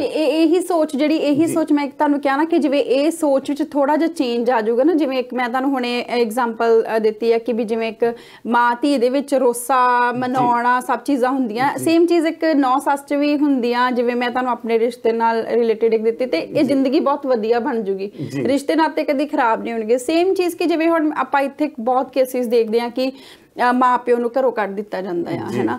ਤੇ ਉਹਨਾਂ ਨੂੰ ਕਹਿ ਦਿੱਤਾ ਜਾਂਦਾ ਕਿ ਤੁਸੀਂ ਇੱਥੇ ਆਸ਼ਰਮ 'ਚ ਰਹੋ, ਅਸੀਂ ਤੁਹਾਨੂੰ ਹਫ਼ਤੇ ਬਾਅਦ ਆ ਕੇ ਮਿਲਾਂਗੇ ਜਾਂ ਪੁੱਛਾਂਗੇ। ਬਹੁਤ ਸਾਰੇ ਆਪਾਂ ਕੇਸਿਸ ਵੇਖਦੇ। ਮੇਰੀ ਇੱਕ ਫਰੈਂਡ ਆ, ਉਹ ਡਾਊਨਟਾਊਨ ਟੋਰਾਂਟੋ ਕੰਮ ਵੀ ਕਰਦੀ ਆ, ਮਤਲਬ ਸੀਨੀਅਰਸ ਜਿਹੜੇ ਸਿਟੀਜ਼ਨਸ ਉੱਥੇ ਉਹਨਾਂ ਦੀ ਕੇਅਰ ਕਰਨ ਵਿੱਚ। ਉਹ ਦੱਸਦੀ, ਉਹ ਕਹਿੰਦੀ ਕਿ ਉਹ ਪੇਰੈਂਟਸ ਇੰਨੇ ਮਤਲਬ ਕਿ ਬਹੁਤ ਜ਼ਿਆਦਾ ਟੁੱਟ ਜਾਂਦੇ ਆ, ਔਰ ਉਹ ਉਹਨਾਂ ਨੂੰ ਜਦੋਂ ਕਹਿੰਦੇ ਆ ਨਾ ਕਿ ਤੁਸੀਂ ਘਰੇ ਜਾਣਾ ਆ, ਉਹ ਇੰਨੇ ਜ਼ਿਆਦਾ ਉਹ ਕਹਿੰਦੇ ਨਹੀਂ ਅਸੀਂ ਜਾਣਾ ਹੀ ਨਹੀਂ ਆ, ਅਸੀਂ ਇੱਥੇ ਹੀ ਠੀਕ ਹੈਗੇ ਆ, ਹੈ ਨਾ। ਸੋ ਸਾਨੂੰ ਇਹੋ ਜਿਹੀ ਨੌਬਤ ਨਹੀਂ ਲੈ ਕੇ ਆਉਣੀ ਚਾਹੀਦੀ। ਹਰ ਸਿਚੁਏਸ਼ਨ ਨੂੰ ਆਪਣੇ ਅੰਦਰ ਆਪਣੇ ਕੰਟਰੋਲ 'ਚ ਰੱਖਣਾ ਚਾਹੀਦਾ ਆ। ਕਦੀ ਵੀ ਐ ਨਹੀਂ ਕਰੋ ਕਿ ਕਿਉਂਕਿ ਦੇਖੋ ਜਦੋਂ ਇੱਕ ਬੱਚਾ ਪੈਦਾ ਹੁੰਦਾ ਆ ਨਾ ਤੇ ਇੱਕ ਮਾਂ ਜਿਹੜੀ ਹੁੰਦੀ ਆ ਨਾ ਉਹਨੂੰ ਹੀ ਸਾਰਾ ਦੇਖਣਾ ਕਿ ਹਾਂ ਕਿ ਇਹ ਮੈਂ ਬੱਚੇ ਦੇ ਕੱਪੜੇ ਧੋਣੇ ਆ, ਇਹਨੂੰ ਧੁਲੇ ਹੋਏ ਪਾਉਣੇ, ਕਿਉਂਕਿ ਬੱਚੇ ਦੀ ਸੈਂਸ ਤੇ ਕੋਈ ਕੰਮ ਨਹੀਂ ਕਰ ਰਹੀ ਨਾ। ਅਸੀਂ ਤੇ ਬੱਚੇ ਨੂੰ ਮਾਂ ਨਹੀਂ ਦੇਖਣਾ ਆ, ਹੈ ਨਾ। ਤੇ ਜਦੋਂ ਉਸ ਮਾਂ ਨੂੰ ਜ਼ਰੂਰਤ ਆ ਉਦੋਂ ਅਸੀਂ ਮਤਲਬ ਘਰੋਂ ਕੱਢ ਦਿੰਦੇ ਆ। ਇਹ ਚੀਜ਼ਾਂ ਨਹੀਂ ਹੋਣੀਆਂ ਚਾਹੀਦੀਆਂ, ਥੋੜਾ ਸਾਨੂੰ ਚੇਂਜ ਕਰਨਾ ਚਾਹੀਦਾ। ਔਰ ਰਹੀ ਗੱਲ ਜਿਹੜੀ ਤੁਸੀਂ ਪ੍ਰਾਈਵੇਸੀ ਦੀ ਕਹੀ ਆ, ਪ੍ਰਾਈਵੇਸੀ ਉੱਥੇ ਰੱਖੋ ਜਿੱਥੇ ਤੁਹਾਨੂੰ ਰੱਖਣੀ ਚਾਹੀਦੀ ਆ, ਮਤਲਬ ਪਰਿਵਾਰ ਤੋਂ ਬਾਹਰ। ਪਰਿਵਾਰ ਤੋਂ ਬਾਹਰ ਸਾਨੂੰ ਕੋਈ ਗੱਲ ਜਿਹੜੀ ਆ ਉਹ ਨਹੀਂ ਕਰਨੀ ਚਾਹੀਦੀ, ਕਿਉਂਕਿ ਪਰਿਵਾਰ ਨਾਲ ਕਿਉਂ ਪ੍ਰਾਈਵੇਸੀ ਰੱਖਣੀ ਆ, ਹੈ ਨਾ। ਕਿਉਂਕਿ ਜਦੋਂ ਮੁਸੀਬਤ ਹੈ ਤੇ ਪਰਿਵਾਰ ਹੀ ਸਾਨੂੰ ਸਾਥ ਦਊਗਾ ਨਾ। ਹਾਂਜੀ ਸਹੀ ਗੱਲ ਆ। ਪਰ ਕਈ ਲੋਕਾਂ ਨੂੰ ਮੈਂ ਕਿਉਂਕਿ ਅੱਜ ਜੇ ਹੁਣ ਤੁਸੀਂ ਐਜ਼ ਏ ਕੁੜੀ ਬਣ ਕੇ ਗੱਲ ਕਰਦੇ ਹੋ, ਕਿਉਂਕਿ ਤੁਸੀਂ ਕੁੜੀ ਵੀ ਹੋ, ਤੁਸੀਂ ਨੋ ਵੀ ਹੈਗੇ ਹੋ, ਰਾਈਟ। ਕਿਉਂਕਿ ਤੁਸੀਂ ਦੋਨੇ ਜਿਹੜੇ ਨੇ ਰਿਸ਼ਤੇ ਨਾਤੇ ਨਿਭਾ ਰਹੇ ਹੈਗੇ ਹੋ ਬੜੇ ਵਧੀਆ ਤਰੀਕੇ ਦੇ ਨਾਲ।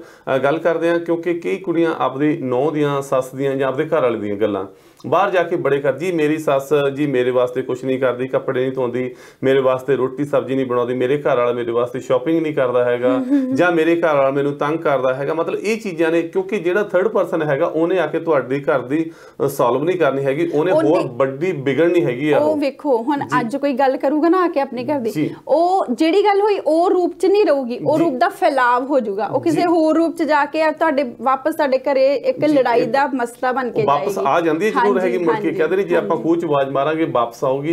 ਇਸ ਕਰਕੇ ਜੀ ਅੱਜ ਆਪਾਂ ਕਿਸੇ ਦੇ ਕੋਲ, ਭਾਵੇਂ ਮੈਂ ਵੀ ਅਜੇ ਕਿਸੇ ਕੋਲ ਕੋਈ ਗੱਲ ਕਰਦਾ ਹੈਗਾ ਤੇ ਉਹ ਮੇਰੇ ਕੋਲ ਵਨ ਡੇ ਆਪਣੇ ਕਿਸੇ ਨਾ ਕਿਸੇ ਤਰੀਕੇ ਦੇ ਨਾਲ ਵਾਪਸ ਆ ਜਾਣੀ। ਭਾਵੇਂ ਜੇ ਕੋਈ ਮੇਰੀ ਵੀ ਚੁਗਲੀ ਕਰਦਾ ਤਾਂ ਵੀ ਮੇਰੇ ਤੱਕ ਮੈਨੂੰ ਪਤਾ ਲੱਗ ਜਾਣਾ ਹੈਗਾ। ਇਸ ਕਰਕੇ ਜ਼ਰੂਰ ਜਿਹੜੇ ਵੀ ਰਿਸ਼ਤੇ ਨਾਤੇ ਹੈਗੇ ਨੇ ਬੜੇ ਸੰਭਾਲ ਕੇ ਰੱਖੋ। ਪਰ ਅੱਜ ਕੱਲ ਕਹਿੰਦੇ ਨਹੀਂ ਖੂਨਾਂ ਦੇ ਵਿੱਚ ਪਾਣੀ ਪੈ ਗਿਆ, ਰਿਸ਼ਤੇ ਨਾਤਿਆਂ ਦੇ ਵਿੱਚ ਤਾੜ ਟੁੱਟ ਰਹੇ ਨੇ।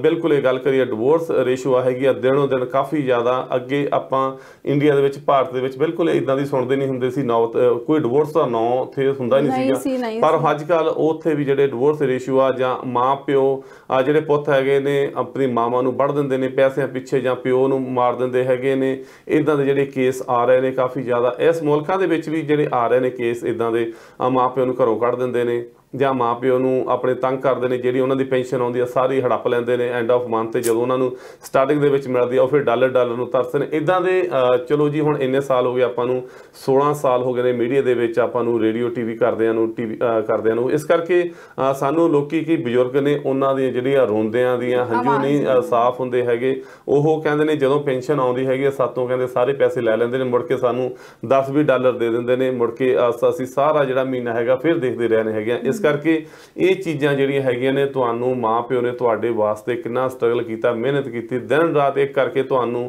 ਵੱਡੇ ਕੀਤਾ ਹੈਗਾ ਤੁਹਾਨੂੰ ਪੈਰਾਂ ਤੇ ਖੜੇ ਕੀਤਾ ਹੈਗਾ ਤੁਸੀਂ ਪੈਸੇ ਪਿੱਛੇ ਚਾਰ ਛਿੱਲੜਾਂ ਪਿੱਛੇ ਉਹਨਾਂ ਦੇ ਜਿਹੜੇ ਜਜ਼ਬਾਤ ਉਹਨਾਂ ਦੇ ਜਿਹੜੇ ਆਪਣੇ ਫੀਲਿੰਗ ਹੈਗੀ ਆ ਉਹ ਨਾ ਤੋੜੋ ਇਸ ਕਰਕੇ ਜੇ ਤੁਸੀਂ ਅੱਜ ਉਹਨਾਂ ਦੇ ਤੋੜੋਗੇ ਤੇ ਤੁਹਾਡੇ ਵੀ ਮੂਹਰੇ ਬੱਚੇ ਨੇ ਜਿਸ ਹਿਸਾਬ ਨਾਲ ਇੱਕ ਕਹਾਵਤ ਹੁੰਦੀ ਸੀ ਜੀ ਕਹਿੰਦੇ ਇੱਕ ਪੁੱਤ ਕਹਿੰਦੇ ਦਰਿਆ ਦੇ ਵਿੱਚ ਲੈ ਗਿਆ ਚੱਕ ਕੇ ਮੋਢਿਆਂ ਦੇ ਆਪਦੇ ਬਾਪੂ ਨੂੰ ਸੁੱਟਣ ਵਾਸਤੇ ਉਹ ਕਹਿੰਦਾ ਆਪਣੇ ਦਰਿਆ ਦੇ ਵਿੱਚ ਕਹਿੰਦਾ ਥੋੜਾ ਜਿਹਾ ਪੁੱਤ ਹੋਰ ਸਿੱਟੋ ਕਹਿੰਦਾ ਹੋਰ ਕਿਉਂ ਤੁਸੀਂ ਇੱਥੇ ਡੁੱਬ ਜਾਣਾ ਹੈਗਾ ਉਹ ਕਹਿੰਦਾ ਨਹੀਂ ਤੇਰਾ ਪੁੱਤ ਇਦੂ ਗਾਹਾਂ ਹੋਰ ਸਿੱਟੂਗਾ ਇਸ ਕਰਕੇ ਇਹ ਜਿਹੜੀ ਰੋਟੇਸ਼ਨ ਤੁਹਾਡੀ ਲਾਈਫ ਹਰ ਇੱਕ ਦੇ ਵਿੱਚ ਹੈ ਜੀ ਅੱਜ ਮੈਂ ਕਿਸੇ ਦਾ ਮਾੜਾ ਕਰੂ ਤਾਂ ਕੱਲ ਨੂੰ ਮੇਰਾ ਵੀ ਮਾੜਾ ਹੋਊਗਾ ਇਸ ਕਰਕੇ ਤੁਸੀਂ ਹਮੇਸ਼ਾ ਚੰਗਾ ਵਾਤਾਵਰਨ ਸੇਜੋ ਆਪਾਂ ਇੰਨੇ ਵਧੀਆ ਮੁਲਕ ਦੇ ਵਿੱਚ ਰਹਿੰਦੇ ਆ ਗੱਲ ਹੋਰ ਕਰਦੇ ਆ ਅਮਨ ਜੀ ਇੱਥੇ ਵੀ ਲੋਕਾਂ ਨੂੰ ਆ ਕੇ ਬੜੀ ਜੈਲਸੀ ਇੱਕ ਦੂਜੇ ਪ੍ਰਤੀ ਮੈਂ ਉਹੀ ਤੁਹਾਨੂੰ ਕਿਹਾ ਨਾ ਕਿ ਇਹ ਜਿਹੜਾ ਇੱਕ ਸੋਚ ਆ ਨਾ ਸਾਡੀ ਇਹ ਨੈਗੇਟਿਵ ਹੋ ਚੁੱਕੀ ਆ ਜਿਵੇਂ ਹੁਣ ਸਪੋਜ਼ ਕਿ ਅੱਜ ਇੱਕ ਇਨਸਾਨ ਨੇ ਇੱਥੇ ਇੰਨਾ ਪੈਰ ਟੱਪਿਆ ਨਾ ਪਹਿਲੀ ਪੌੜੀ ਤੇ ਹੀ ਪੈਰ ਰੱਖਿਆ ਜੇ ਕਿ ਮੈਂ ਤਰੱਕੀ ਕਰਨੀ ਆ ਮਿਹਨਤ ਉਹਦੀ ਹੁੰਦੀ ਆ ਹਨਾ ਪਰ ਉਧਰੋਂ ਤੁਹਾਨੂੰ ਪੂਰੀ ਕੋਸ਼ਿਸ਼ ਹੁੰਦੀ ਕਿ ਪਹਿਲੀ ਪੌੜੀ ਦਾ ਡੰਡਾ ਵੀ ਜਿਹੜਾ ਥੱਲੇ ਹੀ ਆਏ ਹੈਨਾ ਇਹ ਚੀਜ਼ ਨਹੀਂ ਹੋਣੀ ਚਾਹੀਦੀ ਇਹ ਮੈਂ ਇਹੀ ਮਤਲਬ ਕਿ ਇਹੀ ਮੇਰਾ ਮੇਨ ਇਹੀ ਆ ਕਿ ਵੀ ਜਦੋਂ ਵੀ ਆਪਾਂ ਕਿਸੇ ਦੀ ਅੱਗੇ ਤਰੱਕੀ ਵੇਖਦੇ ਨਾ ਉੱਥੇ ਆਪ ਸ਼ੁਕਰਾਨਾ ਕਰੋ ਪਰਮਾਤਮਾ ਦਾ ਵੀ ਤੇ ਉਸ ਬੰਦੇ ਨੂੰ ਵੀ ਅਸੀਸ ਦਿਓ ਕਿ ਹਾਂ ਵੀ ਸਾਡੇ ਲਈ ਕਿਸੇ ਨੇ ਮਤਲਬ ਇੱਕ ਸਾਡੇ ਲਈ ਨਹੀਂ ਸਮਾਜ ਲਈ ਅਸੀਂ ਕੁਝ ਵਧੀਆ ਕਰਨ ਦੀ ਕੋਸ਼ਿਸ਼ ਕਰ ਰਹੇ ਹਾਂ ਤੇ ਸਾਨੂੰ ਮਤਲਬ ਉਹਦੀਆਂ ਲੱਤਾਂ ਖਿੱਚਣ ਦੀ ਬਜਾਏ ਉਹਦੇ ਨਾਲ ਉਹ ਸਹਾਰਾ ਬਣ ਕੇ ਉਹਦੇ ਨਾਲ ਅੱਗੇ ਚੱਲਣ ਦੀ ਕੋਸ਼ਿਸ਼ ਕਰਨੀ ਚਾਹੀਦੀ ਆ ਤਾਂ ਕਿ ਅਸੀਂ ਆਪ ਤੇ ਵਧੀਆ ਮਤਲਬ ਕਿ ਫੀਲ ਕਰੀਏ ਤਾਂ ਕਿ ਸਾਡੇ ਸਮਾਜ ਵਿੱਚ ਸਾਡੀ ਪੋਜ਼ਿਟਿਵਿਟੀ ਜਿਹੜੀ ਆ ਉਹ ਬਰਕਰਾਰ ਰਹੇ ਜੀ ਅਮਨ ਜੀ ਤੁਸੀਂ ਹੁਣ ਗੱਲ ਕੀਤੀ ਹੈਗੀ ਆ ਆਪਾਂ ਗੱਲ ਕਰਦੇ ਆ ਬਹੁਤਾ ਦੂਰ ਨਹੀਂ ਜਾਂਦੇ ਹੈਗੇ ਜਦੋਂ ਆਪਾਂ ਟੀਵੀ ਸਟੇਸ਼ਨ ਕੀਤਾ ਹੈਗਾ ਸ਼ੁਰੂ ਲੋਕਾਂ ਨੇ ਬੜੀਆਂ ਲੱਤਾਂ ਖਿੱਚੀਆਂ ਵੀ ਇਹ ਆਪਣੇ 1 ਘੰਟਾ ਪ੍ਰੋਗਰਾਮ ਕਰਦਾ ਤੇ ਇਹਨੇ 7 ਦਿਨ ਕਿੱਦਾਂ ਸ਼ੁਰੂ ਕਰ ਲਿਆ 24 ਘੰਟੇ ਪਰ ਅਸੀਂ ਉਸ ਪ੍ਰਮਾਤਮਾ ਦੇ ਅਕਾਲ ਪੁਰਖ ਦੇ ਕਦੇ ਕਿਸੇ ਦਾ ਮਾੜਾ ਨਹੀਂ ਕੀਤਾ ਹੈਗਾ ਉਸ ਅਕਾਲ ਪੁਰਖ ਦੇ ਉੱਤੇ ਵਿਸ਼ਵਾਸ ਰੱਖਿਆ ਹਮੇਸ਼ਾ ਸਾਡਾ ਰਹੂਗਾ ਅਸੀਂ ਨਾ ਕਿਸੇ ਇਨਸਾਨ ਤੋਂ ਡਰਿਆ ਨਾ ਡਰਾਂਗੇ ਹਮੇਸ਼ਾ ਸਾਡਾ ਸਿਰ ਉਸ ਅਕਾਲ ਪੁਰਖ ਹਮੇਸ਼ਾ ਉਹਦੇ ਅੱਗੇ ਸਾਡਾ ਸਿਰ ਝੁਕੂਗਾ ਅਸੀਂ ਕਿਸੇ ਵੀ ਇਨਸਾਨ ਅਤੇ ਕਦੇ ਵੀ ਸਿਰ ਨਹੀਂ ਅਸੀਂ ਨੀਵਾ ਕਰਾਂਗੇ ਕਿਉਂਕਿ ਅਸੀਂ ਹੱਕ ਤੇ ਸੱਚ ਦੇ ਉੱਤੇ ਪਹਿਰਾ ਦਿੰਦੇ ਹਾਂ ਸਾਨੂੰ ਆਪਣੇ ਆਲਮੋਸਟ 16 ਸਾਲ ਹੋ ਗਏ ਨੇ ਮੀਡੀਆ ਦੇ ਵਿੱਚ ਹਮੇਸ਼ਾ ਔਨ ਕਾਲ ਔਨ ਏਅਰ ਅਸੀਂ ਹਮੇਸ਼ਾ ਕਾਲ ਕਰਦੇ ਹਾਂ ਨਾ ਕਿਸੇ ਦੀ ਕਾਲ ਕੱਟੀ ਆ ਤੇ ਇਸ ਕਰਕੇ ਸਾਨੂੰ ਸਾਡੇ ਜਿੰਨੇ ਵੀ ਲਿਸਨਰ ਨੇ ਸਾਡੇ ਵਿਊਅਰ ਹੈਗੇ ਨੇ ਸਾਨੂੰ ਬੜਾ ਪਿਆਰ ਦਿੰਦੇ ਨੇ ਮਾਣ ਦਿੰਦੇ ਨੇ ਕਿਉਂਕਿ ਸਾਨੂੰ ਡਰਨ ਦੀ ਜ਼ਰੂਰਤ ਨਹੀਂ ਅਸੀਂ ਕਿਸੇ ਦਾ ਕੋਈ ਮਾੜਾ ਨਹੀਂ ਕੀਤਾ ਅਸੀਂ ਕਿਸੇ ਦੇ ਕੋਈ ਪੈਸੇ ਨਹੀਂ ਦੱਬੇ ਹੈਗੇ ਇਸ ਕਰਕੇ ਕਈ ਲੋਕੀ ਇਦਾਂ ਦੀ ਜਿਹੜੀਆਂ ਗਲਤ ਗੱਲਾਂ ਕਰਦੇ ਨੇ ਤੇ ਮੁੜ ਕੇ ਬਾਅਦ ਦੇ ਵਿੱਚ ਫੋਨ ਚੱਕਣਾ ਬੰਦ ਕਰ ਦਿੰਦੇ ਨੇ ਪਰ ਚੈਲੰਜ ਜਿਹੜਾ ਆਉਂਦਾ ਹੈਗਾ ਅਮਨ ਜੀ ਇੱਕ ਤੁਹਾਡੇ ਵਾਸਤੇ ਹੋਰ ਤੁਹਾਨੂੰ ਜਿਹੜਾ ਸਟਰੋਂਗ ਕਰਦਾ ਹੈਗਾ ਜੇ ਲੋਕੀ ਤੁਹਾਡੀਆਂ ਲੱਤਾਂ ਖਿੱਚਦੇ ਨੇ ਤੇ ਇੱਕ ਹੋਰ ਤੁਸੀਂ ਜਿਹੜਾ ਸਟਰੋਂਗ ਹੁੰਨੇ ਹੈਗੇ ਹੋ ਜੀ ਬਿਲਕੁਲ ਸਹੀ ਗੱਲ ਨਾ ਕਹਿੰਦੇ ਨੇ ਕਿ ਇਹ ਸਿਆਣਿਆਂ ਨੇ ਕਿਹਾ ਹੋਇਆ ਕਿ ਜਦੋਂ ਸਪੋਜ਼ ਤੁਸੀਂ ਤੁਹਾਡੇ ਅੱਗੇ ਕੋਈ ਕੰਡੇ ਆਉਂਦੇ ਆ ਨਾ ਹੈਨਾ ਤੇ ਉਹਦੇ ਅੱਗੇ ਜਿਹੜਾ ਫੁੱਲ ਆ ਹੈਨਾ ਉਹ ਕੰਡੇ ਜਿਹੜੇ ਹੁੰਦੇ ਉਹ ਕੰਡੇ ਨਹੀਂ ਹੁੰਦੇ ਉਹ ਇੱਕ ਤੁਹਾਡੀ ਜਿਹੜੀ ਸਟਰੋਂਗ ਤੁਸੀਂ ਮਿਹਨਤ ਕਰ ਰਹੇ ਨਾ ਉਹ ਹੁੰਦੀ ਆ ਇਮਤਿਹਾਨ ਤੁਹਾਡਾ ਲਿਆ ਜਾਂਦਾ ਹੈਗਾ ਹੁਣ ਦੇਖੋ ਇੱਕ ਗੁਲਾਬ ਦਾ ਫੁੱਲ ਹੁੰਦਾ ਆ ਜੀ ਉਹਨੂੰ ਜਦੋਂ ਆਪਾਂ ਫੜਦੇ ਆ ਜੀ ਤੁਹਾਨੂੰ ਕੰਡੇ ਚੁਬਾਵ ਤੋਂ ਬਚਾਵ ਕਰਦੇ ਨਾ ਪਰ ਜਦੋਂ ਅਸੀਂ ਉਹਦੇ ਪੂਰੇ ਅੱਗੇ ਮਹਿਕ ਤੱਕ ਜਾਂਦੇ ਆ ਤੇ ਉਹ ਪੂਰਾ ਸੋਹਣਾ ਜਿਹਾ ਫੁੱਲ ਹੁੰਦਾ ਤੇ ਜੜ ਉਹਦੀ ਵੀ ਕੰਡਿਆਂ ਤੋਂ ਹੀ ਆਉਂਦੀ ਆ ਫਿਰ ਆ ਕੇ ਉਹ ਐ ਵਧੀਆ ਲੱਗਦਾ ਸਾਰਿਆਂ ਨੂੰ ਵਧੀਆ ਲੱਗਦਾ ਤੇ ਉਹਦੀ ਕਿੰਨੀ ਜ਼ਿਆਦਾ ਉਹਦੀ ਮਹੱਤਤਾ ਹੈਗੀ ਆ ਗੁਲਾਬ ਦੇ ਫੁੱਲ ਦੀ ਹਨਾ ਜੀ ਸਹੀ ਗੱਲ ਆ ਜੀ ਨਾਲ ਹੁਣ ਗੱਲ ਕਰਦੇ ਆ ਜਿਸ ਹਿਸਾਬ ਨਾਲ ਤੁਸੀਂ ਲੋਕ ਗੀਤ ਗਾਉਂਦੇ ਹੈਗੇ ਹੋ ਜਿਸ ਹਿਸਾਬ ਨਾਲ ਅੱਜ ਤੋਂ 40-50 ਸਾਲ ਪਹਿਲਾਂ ਜਾਂ ਉਸ ਤੋਂ ਲੰਬਾ ਸਮਾਂ ਅੱਗੇ ਜਦੋਂ ਵਿਆਹ ਸ਼ਾਦੀਆਂ ਹੁੰਦੀਆਂ ਸੀ ਲੋਕੀ ਘੋੜੀਆਂ ਗਾਉਂਦੇ ਸੀਗੇ ਜਿੱਦਾਂ ਲੋਕ ਗੀਤ ਉੱਤੇ ਗਾਉਂਦੇ ਹੁੰਦੇ ਸੀਗੇ ਪੱਖੀਆਂ ਜਾਂ ਨੌ ਸੱਸ ਦੇ ਗੀਤ ਇੱਕ ਦੂਜੇ ਨੂੰ ਨੋਕ ਝੋਕ ਹੁੰਦੀ ਸੀ ਗੀਤਾਂ ਦੇ ਰਾਹੀਂ, ਜਾਣੀ ਕਿ ਨੋਕ ਝੋਕ ਹੁੰਦੀ ਸੀਗੀ। ਤੇ ਉਹ ਤੁਸੀਂ ਵਿਆਹਾਂ ਸ਼ਾਦੀਆਂ ਦੇ ਵਿੱਚ 10-10 15-15 ਦਿਨ, ਮਹੀਨਾ 2-2 ਮਹੀਨੇ ਵੀ ਵਿਆਹ ਚੱਲਦੇ ਹੁੰਦੇ ਸੀਗੇ ਪਹਿਲੀਆਂ ਦੇ ਵਿੱਚ, ਮਤਲਬ ਗੱਲ ਕਰਦੇ ਹੈਗੇ ਆ। ਪਰ ਹੁਣ ਅੱਜ ਕੱਲ ਤਾਂ ਜਿਹੜੇ ਵਿਆਹ ਹੈਗੇ ਨੇ ਕੁਝ ਘੰਟਿਆਂ ਦੇ ਹੀ ਰਹਿ ਗਏ ਨੇ। ਤੇ ਜਿਹੜੇ ਲੋਕ ਗੀਤਾਂ ਦੀ ਗੱਲ ਕਰਦੇ ਉਹਦੇ ਬਾਰੇ ਤੁਸੀਂ ਕੀ ਕਹਿਣਾ ਚਾਹੁੰਦੇ ਸਾਡੇ ਦਰਸ਼ਕਾਂ ਨੂੰ? ਹਾਂਜੀ, ਮੈਂ ਉਹੀ ਕਹਿਣਾ ਚਾਹੁੰਦੀ ਹਾਂ ਕਿ ਵੀ ਜਿਵੇਂ ਤੁਸੀਂ ਗੱਲ ਕੀਤੀ ਕਿ ਪੁਰਾਣੇ ਸਮਿਆਂ 'ਚ ਲੋਕ ਗੀਤ ਦੀ ਬਹੁਤ ਮਹੱਤਤਾ ਹੁੰਦੀ ਸੀ, ਬਹੁਤ ਮਹੱਤਤਾ ਹੁੰਦੀ ਸੀ, ਕਿਉਂਕਿ ਜਦੋਂ ਕਿਤੇ ਕਿਸੇ ਦੇ ਘਰੇ ਵਿਆਹ ਹੁੰਦਾ ਤੇ ਸਾਰੇ ਪਿੰਡ 'ਚ ਚਾਅ ਹੋ ਜਾਂਦਾ ਹੁੰਦਾ ਸੀਗਾ। ਮੇਰੇ ਮੰਮੀ ਹੁਣੀ ਦੱਸ ਦਿੰਦੇ ਸੀਗੇ ਕਿ ਜਦੋਂ ਵਿਆਹ ਦਾ ਟਾਈਮ ਹੁੰਦਾ ਸੀ ਨਾ 20-20 ਦਿਨ ਪਹਿਲਾਂ ਹੀ ਮਤਲਬ ਪਤਾ ਲੱਗ ਜਾਂਦਾ ਸੀਗਾ ਇਸ ਘਰ 'ਚ ਵਿਆਹ, ਉਹਨਾਂ ਨੇ ਬੂੰਦੀ, ਸ਼ੱਕਰਪਾਰੇ, ਮਿਠਾਈਆਂ, ਹਲਵਾਈ ਘਰੇ ਹੀ ਹੁੰਦੇ ਸੀਗੇ ਹਨਾ। ਅੱਜ ਦੇ ਟਾਈਮ 'ਚ ਕੀ ਆ, ਉਹ ਹਜੇ ਸਗਨ ਲਾਉਣ ਜਾਣਾ ਰਸਤੇ 'ਚ ਹੀ ਚੱਕ ਕੇ ਤੇ ਸਗਨ ਲਾਉਂਦੇ ਆ ਹਨਾ। ਹਾਂਜੀ, ਫਿਰ ਆਪਾਂ ਉਹੀ ਗੱਲ ਕਵਾਂਗੇ ਨਾ, ਤੁਸੀਂ ਜਿਵੇਂ ਕਿਹਾ ਕਿ ਡਿਵੋਰਸ ਦੀ ਹਨਾ, ਫਿਰ ਉਹੀ ਚੀਜ਼ ਕਿ ਜਿਵੇਂ ਇੱਕ ਮਾਹੌਲ ਆਪਾਂ ਚੇਂਜ ਕੀਤਾ ਆ, ਰੀਤੀ ਰਿਵਾਜ ਰਸਮਾਂ ਨੂੰ ਭੁੱਲ ਗਏ, ਫਿਰ ਉਵੇਂ ਦੀ ਸਾਡੀ ਕਾਮਯਾਬੀ ਰਿਸ਼ਤੇ ਨਾਤੇ 'ਚ ਵੀ ਰਹਿ ਜਾਂਦੀ ਆ। ਉਵੇਂ ਜਿਵੇਂ ਆਪਾਂ ਰਸਤੇ 'ਚ ਸਗਨ ਲਈ ਡੱਬਾ ਚੱਕਦੇ, ਉਵੇਂ ਫਿਰ ਤਲਾਕ ਵੀ ਛੇਤੀ ਹੋ ਜਾਂਦਾ ਆ ਹਨਾ, ਕਿਉਂਕਿ ਉਹ ਕਸੂਰ ਜਨਰੇਸ਼ਨ ਦਾ ਨਹੀਂ, ਉਹ ਕਸੂਰ ਸਾਡਾ ਆਪਣਾ ਹੀ ਆ। ਅੱਜ ਜੋ ਅਸੀਂ ਆਪਣੇ ਬੱਚੇ ਨੂੰ ਸਿਖਾਵਾਂਗੇ ਨਾ ਉਹੀ ਉਹਨੇ ਕੱਲ ਕਰਨਾ ਆ ਹੈਨਾ, ਤੇ ਜੋ ਉਹਨੇ ਕਰਨਾ ਉਹੀ ਗਾਂ ਉਹਦੇ ਬੱਚਿਆਂ ਨੇ ਕਰਨਾ ਆ। ਸੋ ਸਾਨੂੰ ਆਪਣੇ ਬੱਚਿਆਂ ਨੂੰ ਵੀ ਆਪਾਂ ਜੇ ਪੰਜਾਬੀ ਕਲਚਰ ਵਾਪਸ ਲੈ ਕੇ ਆਵਾਂਗੇ, ਜਿਵੇਂ ਅੱਜ ਕੱਲ ਤੁਸੀਂ ਦੇਖਦੇ ਹੋ ਕਿ ਲੇਡੀ ਸੰਗੀਤ 1 ਘੰਟੇ 2 ਘੰਟੇ ਦਾ ਡੀਜੇ ਲਾ ਕੇ ਲੇਡੀ ਸੰਗੀਤ ਹੋ ਗਿਆ ਨਾ। ਪੁਰਾਣੇ ਸਮਿਆਂ 'ਚ ਕੀ ਸੀਗਾ, ਮਤਲਬ ਜੇ ਕੁੜੀ ਦਾ ਵਿਆਹ ਹੁੰਦਾ ਸੀਗਾ ਤਾਂ ਟੱਪੇ ਹੈ ਨਾ, ਸੁਹਾਗ, ਇਹ ਲੋਕ ਗੀਤ 3-3 4-4 ਦਿਨ ਕਹਿੰਦੇ ਸੀਗੇ, 7 ਦਿਨ ਅਸੀਂ ਇਹ ਮਤਲਬ ਸੰਗੀਤ ਰੱਖਣਾ ਹੈਗਾ ਆ, ਗਾਉਣ ਜਾਣਾ ਆ ਕਿਸੇ ਦੇ ਘਰੇ ਵਿਆਹ ਜਾਣਾ, ਸਾਰੇ ਪਿੰਡ ਦੇ ਮਤਲਬ ਸਾਂਸੀ ਨੇ ਸਾਰੇ ਘਰਾਂ 'ਚ ਸੁਨੇਹਾ ਦੇਣਾ, ਉਹਨੇ ਕਹਿਣਾ ਕਿ ਹਾਂ ਵੀ ਇਸ ਘਰ ਗਾਉਣ ਹੈਗਾ ਉਹਨਾਂ ਦੀ ਕੁੜੀ ਦਾ ਵਿਆਹ ਆ, ਇਸ ਘਰ ਗਾਉਣ ਹੈਗਾ ਉਹਨਾਂ ਦੇ ਮੁੰਡੇ ਦਾ ਵਿਆਹ ਆ। ਔਰ ਲੋਕਾਂ ਦੇ ਵਿੱਚ ਵੀ ਇੰਨਾ ਚਾਅ ਹੁੰਦਾ ਸੀਗਾ ਕਿ ਉਹਨਾਂ ਨੇ 2-2 ਦਿਨ ਪਹਿਲਾਂ ਹੀ ਘੋੜੀਆਂ, ਸੁਹਾਗ, ਟੱਪੇ ਗੀਤ ਹੈਨਾ, ਛੰਦ, ਇਹਨਾਂ ਸਾਰੇ ਦੀ ਤਿਆਰੀ ਕਰਨੀ ਸ਼ੁਰੂ ਕਰ ਦੇਣੀ ਕਿ ਅਸੀਂ ਗਾਉਣਾ ਹੈਗਾ ਜੀ। ਗਿੱਧਾ ਕਿੰਨਾ ਪਾਉਂਦੇ ਹੁੰਦੇ ਸੀਗੇ। ਤੁਹਾਨੂੰ ਕੁਝ ਜਿਹੜੇ ਟੱਪੇ ਹੈਗੇ ਨੇ ਕੁਝ ਯਾਦ ਹੈਗੇ ਨੇ ਤੁਹਾਡੇ ਜੀ? ਹਾਂਜੀ, ਮੈਂ ਆਪਣੇ ਮਤਲਬ ਕਿ ਹਸਬੈਂਡ ਨਾਲ ਰਿਲੇਟਡ ਇੱਕ ਟੱਪਾ ਜਿਹੜਾ ਆ ਉਹ ਗਾਉਣੀ ਆ ਜੀ। Carry on. ਕੋਠੇ ਤੇ ਖਲੋ ਮਾਇਆ, ਕੋਠੇ ਤੇ ਖਲੋ ਮਾਇਆ, ਚੱਲ ਪਵੇਂ ਚੜੇ ਨਾ ਚੜੇ ਸਾਨੂੰ ਤੇਰੀ ਅਲੋ ਮਾਇਆ, ਸਾਨੂੰ ਤੇਰੀ ਅਲੋ ਮਾਇਆ। ਮੈਂ ਆਪਣੇ ਆਪ ਨੂੰ ਬਹੁਤ ਖੁਸ਼ਕਿਸਮਤ ਵਾਲੀ ਸਮਝਦੀ ਹਾਂ ਕਿ ਮੈਨੂੰ ਪਰਮਾਤਮਾ ਨੇ ਇੰਨੇ ਵਧੀਆ ਹਸਬੈਂਡ, ਇੰਨੀ ਵਧੀਆ ਫੈਮਿਲੀ ਜਿਹੜੀ ਆ ਉਹ ਦਿੱਤੀ ਆ। ਤੇ ਇਸ ਤਰੀਕੇ ਨਾਲ ਹੀ ਮਤਲਬ ਕਿ ਮੈਨੂੰ ਉਹਨਾਂ ਦਾ ਬਹੁਤ ਸਪੋਰਟ ਆ, ਮੇਰੇ ਹਸਬੈਂਡ ਦਾ ਹੈ ਨਾ ਮੇਰੀ ਲਾਈਫ 'ਚ, ਕਿ ਮੈਂ ਸਮਝਦੀ ਕਿ ਜੇ ਮੇਰੇ ਹਸਬੈਂਡ ਦਾ ਮੈਨੂੰ ਸਪੋਰਟ ਨਹੀਂ ਹੁੰਦਾ ਤੇ ਮੈਂ ਕਦੀ ਇੱਥੇ ਅੱਜ ਬਹਿ ਕੇ ਤੁਹਾਡੇ ਨਾਲ ਪ੍ਰੋਗਰਾਮ ਨਹੀਂ ਕਰ ਰਹੀ ਹੁੰਦੀ ਜੀ। ਦੇਖੋ ਜੀ, ਸਭ ਤੋਂ ਵੱਡਾ ਤੁਹਾਡੇ ਜਿਹੜੇ ਹਾਫ ਪਾਰਟਨਰ ਹੈਗੇ ਨੇ ਤੁਹਾਡੀ, ਅਗਰ ਜੇ ਤੁਹਾਨੂੰ ਉਹ ਸਪੋਰਟ ਕਰਨਗੇ ਤਾਂ ਇਨਸਾਨ ਬਹੁਤ ਕੁਝ ਕਰ ਸਕਦਾ, ਭਾਵੇਂ ਹਸਬੈਂਡ ਆ ਭਾਵੇਂ ਵਾਈਫ ਹੈਗੀ ਆ, ਮਤਲਬ ਇੱਕ ਜਿਹੜੀ ਬਹੁਤ ਵੱਡੀ ਸਪੋਰਟ ਆ। ਤੁਸੀਂ ਦੁੱਖ ਸੁੱਖ ਦੀ ਜਿਹੜੀ ਸਾਰੀ ਗੱਲ ਹੈਗੀ ਆ ਇੱਕ ਦੂਜੇ ਨਾਲ ਬੜੇ ਵਧੀਆ, ਕਿਉਂਕਿ ਪਤਾ ਹੁੰਦਾ ਵੀ ਇਹ ਗੱਲ ਇੱਥੇ ਹੀ ਰਹਿਣੀ ਹੈਗੀ ਆ, ਜੋ ਵੀ ਤੁਹਾਨੂੰ ਕਰਨੀ ਵੀ ਚਾਹੀਦੀ ਹੈਗੀ ਆ ਦਿਲ ਦੀ ਗੱਲ। ਅਗਰ ਜੇ ਤੁਸੀਂ ਆਪਣੇ ਹਸਬੈਂਡ ਤੋਂ ਜਾਂ ਜਿਹੜੀ ਵਾਈਫ ਹੈਗੀ ਆ ਜਾਂ ਹਸਬੈਂਡ ਹੈਗਾ ਆਪਣੀ ਵਾਈਫ ਤੋਂ ਚੋਰੀ ਕਰਦਾ ਹੈਗਾ, ਨਹੀਂ ਗੱਲਾਂ ਦੱਸਦਾ ਹੈਗਾ, ਤੇ ਉਹ ਫਿਰ ਜਿਹੜੇ ਰਿਸ਼ਤੇ ਨਾਤੇ ਨੇ ਬਹੁਤਾ ਲੰਬਾ ਸਮਾਂ ਨਹੀਂ ਚੱਲਦੇ ਹੈਗੇ। ਇਸ ਕਰਕੇ ਜਿਹੜੀ ਹਸਬੈਂਡ ਵਾਈਫ ਦੇ ਵਿੱਚ ਜਿਹੜਾ ਪਿਆਰ ਆ, ਇੱਕ ਦੂਜੇ ਨਾਲ ਜਿਹੜਾ ਨੇੜਤਾ ਹੈਗੀ ਉਹ ਜ਼ਰੂਰ ਰੱਖਣੀ ਚਾਹੀਦੀ ਹੈਗੀ ਆ। ਤੇ ਕਿਉਂਕਿ ਬੱਚੇ ਜੋ ਫਿਰ ਉਹ ਸਾਡੇ ਜਿਹੜੇ ਬੱਚੇ ਆ, ਜੇ ਨਹੀਂ ਆਪਾਂ ਕਹਿੰਦੇ ਬੱਚੇ ਸਾਡੇ ਜੀ ਸਾਨੂੰ ਲਿਸਨ ਨਹੀਂ ਕਰਦੇ ਹੈਗੇ, ਕਿਉਂਕਿ ਜੋ ਬੱਚੇ ਪੇਰੈਂਟਸ ਦੇ ਵਿੱਚ ਜਦੋਂ ਆਰਗੂਮੈਂਟ ਹੁੰਦੀ ਹੈ, ਲੜਾਈ ਝਗੜਾ ਹੁੰਦਾ ਹੈਗਾ, ਉਹਨਾਂ ਨੇ ਵੀ ਕੱਲ ਨੂੰ ਉਹ ਕੁਝ ਕਰਨਾ। ਇਸ ਕਰਕੇ ਜੇ ਆਪਾਂ ਫਾਊਂਡੇਸ਼ਨ ਸਾਡੀ ਜਿਹੜੀ ਨੀਂਹ ਸਟਰੋਂਗ ਹੋਊਗੀ ਤੇ ਤੁਹਾਨੂੰ ਬੱਚੇ ਵੀ ਕੱਲ ਨੂੰ ਦੇਖ ਕੇ ਉਹ ਸਟਰੋਂਗ ਹੋਣਗੇ, ਤੁਹਾਨੂੰ ਪਿਆਰ ਕਰਨਗੇ। ਜਦੋਂ ਤੁਸੀਂ ਬੁੱਢੇ ਹੋ ਗਏ ਹੋ, ਉਮਰ ਦੇ ਵਿੱਚ ਵਡੇਰੇ ਹੋ ਗਏ ਹੈਗੇ ਹੋ, ਤਾਂ ਤੁਹਾਨੂੰ ਜਿਹੜੇ ਤੁਹਾਡੇ ਬੱਚਿਆਂ ਨੇ ਹੀ ਸਾਂਭਣਾ ਹੈਗਾ ਤੁਹਾਨੂੰ, ਕਿਉਂਕਿ ਬੱਚਿਆਂ ਨੇ ਸਾਂਭਣ ਦਾ ਮਤਲਬ, ਕਿਉਂਕਿ ਬੱਚਿਆਂ ਦੇ ਆਪਦੇ ਵੀ ਜਿਹੜੇ ਰੁਝੇਵੇਂ ਹੈਗੇ ਨੇ, ਜ਼ਿੰਮੇਵਾਰੀ ਹੈਗੇ ਨੇ, ਪਰ ਉਹ ਜਿਸ ਹਿਸਾਬ ਨਾਲ ਹੁਣ ਆਪਾਂ ਬਹੁਤਾ ਟਾਈਮ ਆਪਦੇ ਪੇਰੈਂਟਸ ਨੂੰ ਨਹੀਂ ਦੇ ਸਕਦੇ ਹੈਗੇ, ਤੇ ਬੱਚਿਆਂ ਦੀ ਵੀ ਜਿਹੜੀ ਜ਼ਿੰਮੇਵਾਰੀਆਂ ਹੋਣਗੀਆਂ। ਇਸ ਕਰਕੇ ਜਿਹੜਾ ਹਸਬੈਂਡ ਵਾਈਫ ਦਾ ਰਿਸ਼ਤਾ ਹੁੰਦਾ, ਜਦੋਂ ਥੋੜੇ ਜਿਹੇ 60 ਸਾਲ ਤੋਂ ਟੱਪ ਜਾਂਦੇ ਨੇ ਜਾਂ 65 ਸਾਲ ਦੇ ਹੋ ਜਾਂਦੇ ਨੇ, ਫਿਰ ਆਪਸ ਵਿੱਚ ਦੋਨੇ ਜਿਹੜੀਆਂ ਪੁਰਾਣੀਆਂ ਯਾਦਾਂ ਜਿਹੜੀਆਂ ਤਾਜ਼ੀਆਂ ਕਰਦੇ ਨੇ, ਇੱਕ ਦੂਜੇ ਨਾਲ ਜਿਹੜਾ ਟਾਈਮ ਪਾਸ ਕਰਦੇ ਨੇ। ਕਿਉਂਕਿ ਸਭ ਨੂੰ ਪਤਾ ਆਪਾਂ ਇਸ ਮੁਲਕਾਂ ਦੇ ਵਿੱਚ ਇੰਨਾ ਕਿਸੇ ਕੋਲ ਵੀ ਟਾਈਮ ਨਹੀਂ ਹੁੰਦਾ ਹੈਗਾ ਕਿ ਕੋਈ ਗੱਲਾਂ ਬਾਤਾਂ ਕਰੇ, ਇੱਕ ਦੂਜੇ ਦੀ ਕੋਈ ਆ ਕੇ ਸਪੋਰਟ ਕਰੇ, ਕਿਉਂਕਿ ਹਸਬੈਂਡ ਵਾਈਫ ਦਾ ਜਿਹੜਾ ਬੜਾ ਨੇੜੇ ਦਾ ਰਿਸ਼ਤਾ, ਬੜਾ ਪਿਆਰ ਵਾਲਾ ਰਿਸ਼ਤਾ ਹੈਗਾ। ਤੁਸੀਂ ਰਲ ਮਿਲ ਕੇ ਰਿਹਾ ਕਰੋ, ਇੱਕ ਦੂਜੇ ਦੇ ਜਿਹੜੇ ਪਿੱਠ ਪਿੱਛੇ ਚੁਗਲੀਆਂ ਇਦਾਂ ਦੀਆਂ ਗੱਲਾਂ ਨਾ ਕਰਿਆ ਕਰੋ। ਘਰ ਦੀ ਗੱਲ ਆ ਘਰ ਦੇ ਵਿੱਚ ਰੱਖੋ, ਬਾਹਰ ਨਾ ਗੱਲਾਂ ਕਰੋ। ਜੀ, ਮੈਂ ਤੁਹਾਨੂੰ ਹੁਣੇ ਦੱਸ, ਤੁਸੀਂ ਕਹਿੰਦੇ ਨਾ ਕਿ 60 ਸਾਲ ਦੇ ਬਾਅਦ ਹੈ ਨਾ, ਮੈਂ ਆਪਣਾ ਅੱਖੀ ਐਕਸਪੀਰੀਅੰਸ ਦੇਖਦੀ ਆ। ਮੇਰੇ ਜਿਹੜੇ ਫਾਦਰ ਇਨ ਲਾ ਆ, ਮੇਰੇ ਮਦਰ ਇਨ ਲਾ ਆ, ਮੇਰੇ ਫਾਦਰ ਇਨ ਲਾ ਮਤਲਬ ਕਿ 80+ ਆ, ਮੇਰੇ ਮਦਰ ਇਨ ਲਾ 70+ ਆ, ਹਨਾ। ਤੇ ਉਹ ਇੰਨਾ ਵਧੀਆ ਲੱਗਦਾ ਨਾ ਉਹਨਾਂ ਦਾ ਰਿਸ਼ਤਾ ਨਾਤਾ ਦੇਖ ਕੇ, ਹਨਾ। ਵੀ ਆਪਾਂ ਜਿਵੇਂ ਮੈਂ ਕੰਮ ਕਾਰ 'ਚ ਬਿਜ਼ੀ ਆ, ਮੇਰੇ ਹਸਬੈਂਡ ਵੀ ਜੌਬ ਤੇ ਹੁੰਦੇ ਆ, ਮੈਨੂੰ ਥੋੜਾ ਬੱਚਿਆਂ ਨਾਲ ਵੀ ਦੇਖਣਾ ਪੈਂਦਾ ਆ, ਹਨਾ। ਤੇ ਉਹ ਮੈਂ ਦੇਖਦੀ ਆ ਕਿ ਉਹ ਮੰਮੀ ਡੈਡੀ ਆਪਸ 'ਚ ਇੰਨਾ ਜਦੋਂ ਉਹਨਾਂ ਦਾ ਲਗਾਵ ਹੈਗਾ ਕਿ ਮੰਮੀ ਥੋੜੇ ਜਿਹੇ ਵੀ ਪਰੇ ਹੁੰਦੇ ਆ ਨਾ, ਤੇ ਉਸੇ ਵੇਲੇ ਉਹਨਾਂ ਨੂੰ ਆਵਾਜ਼ ਦੇਣਗੇ। ਮੇਰੇ ਜਿਹੜੇ ਸਿਸਟਰ ਇਨ ਲਾ, ਉਹਨਾਂ ਦਾ ਨਾਮ ਜੋਤੀ ਆ, ਹਨਾ, ਨਿਕਨੇਮ ਵੈਸੇ ਸ਼ਰਨਜੋਤ ਕੌਰ ਸਿਆਲੀ ਉਹਨਾਂ ਦਾ ਨੇਮ ਆ।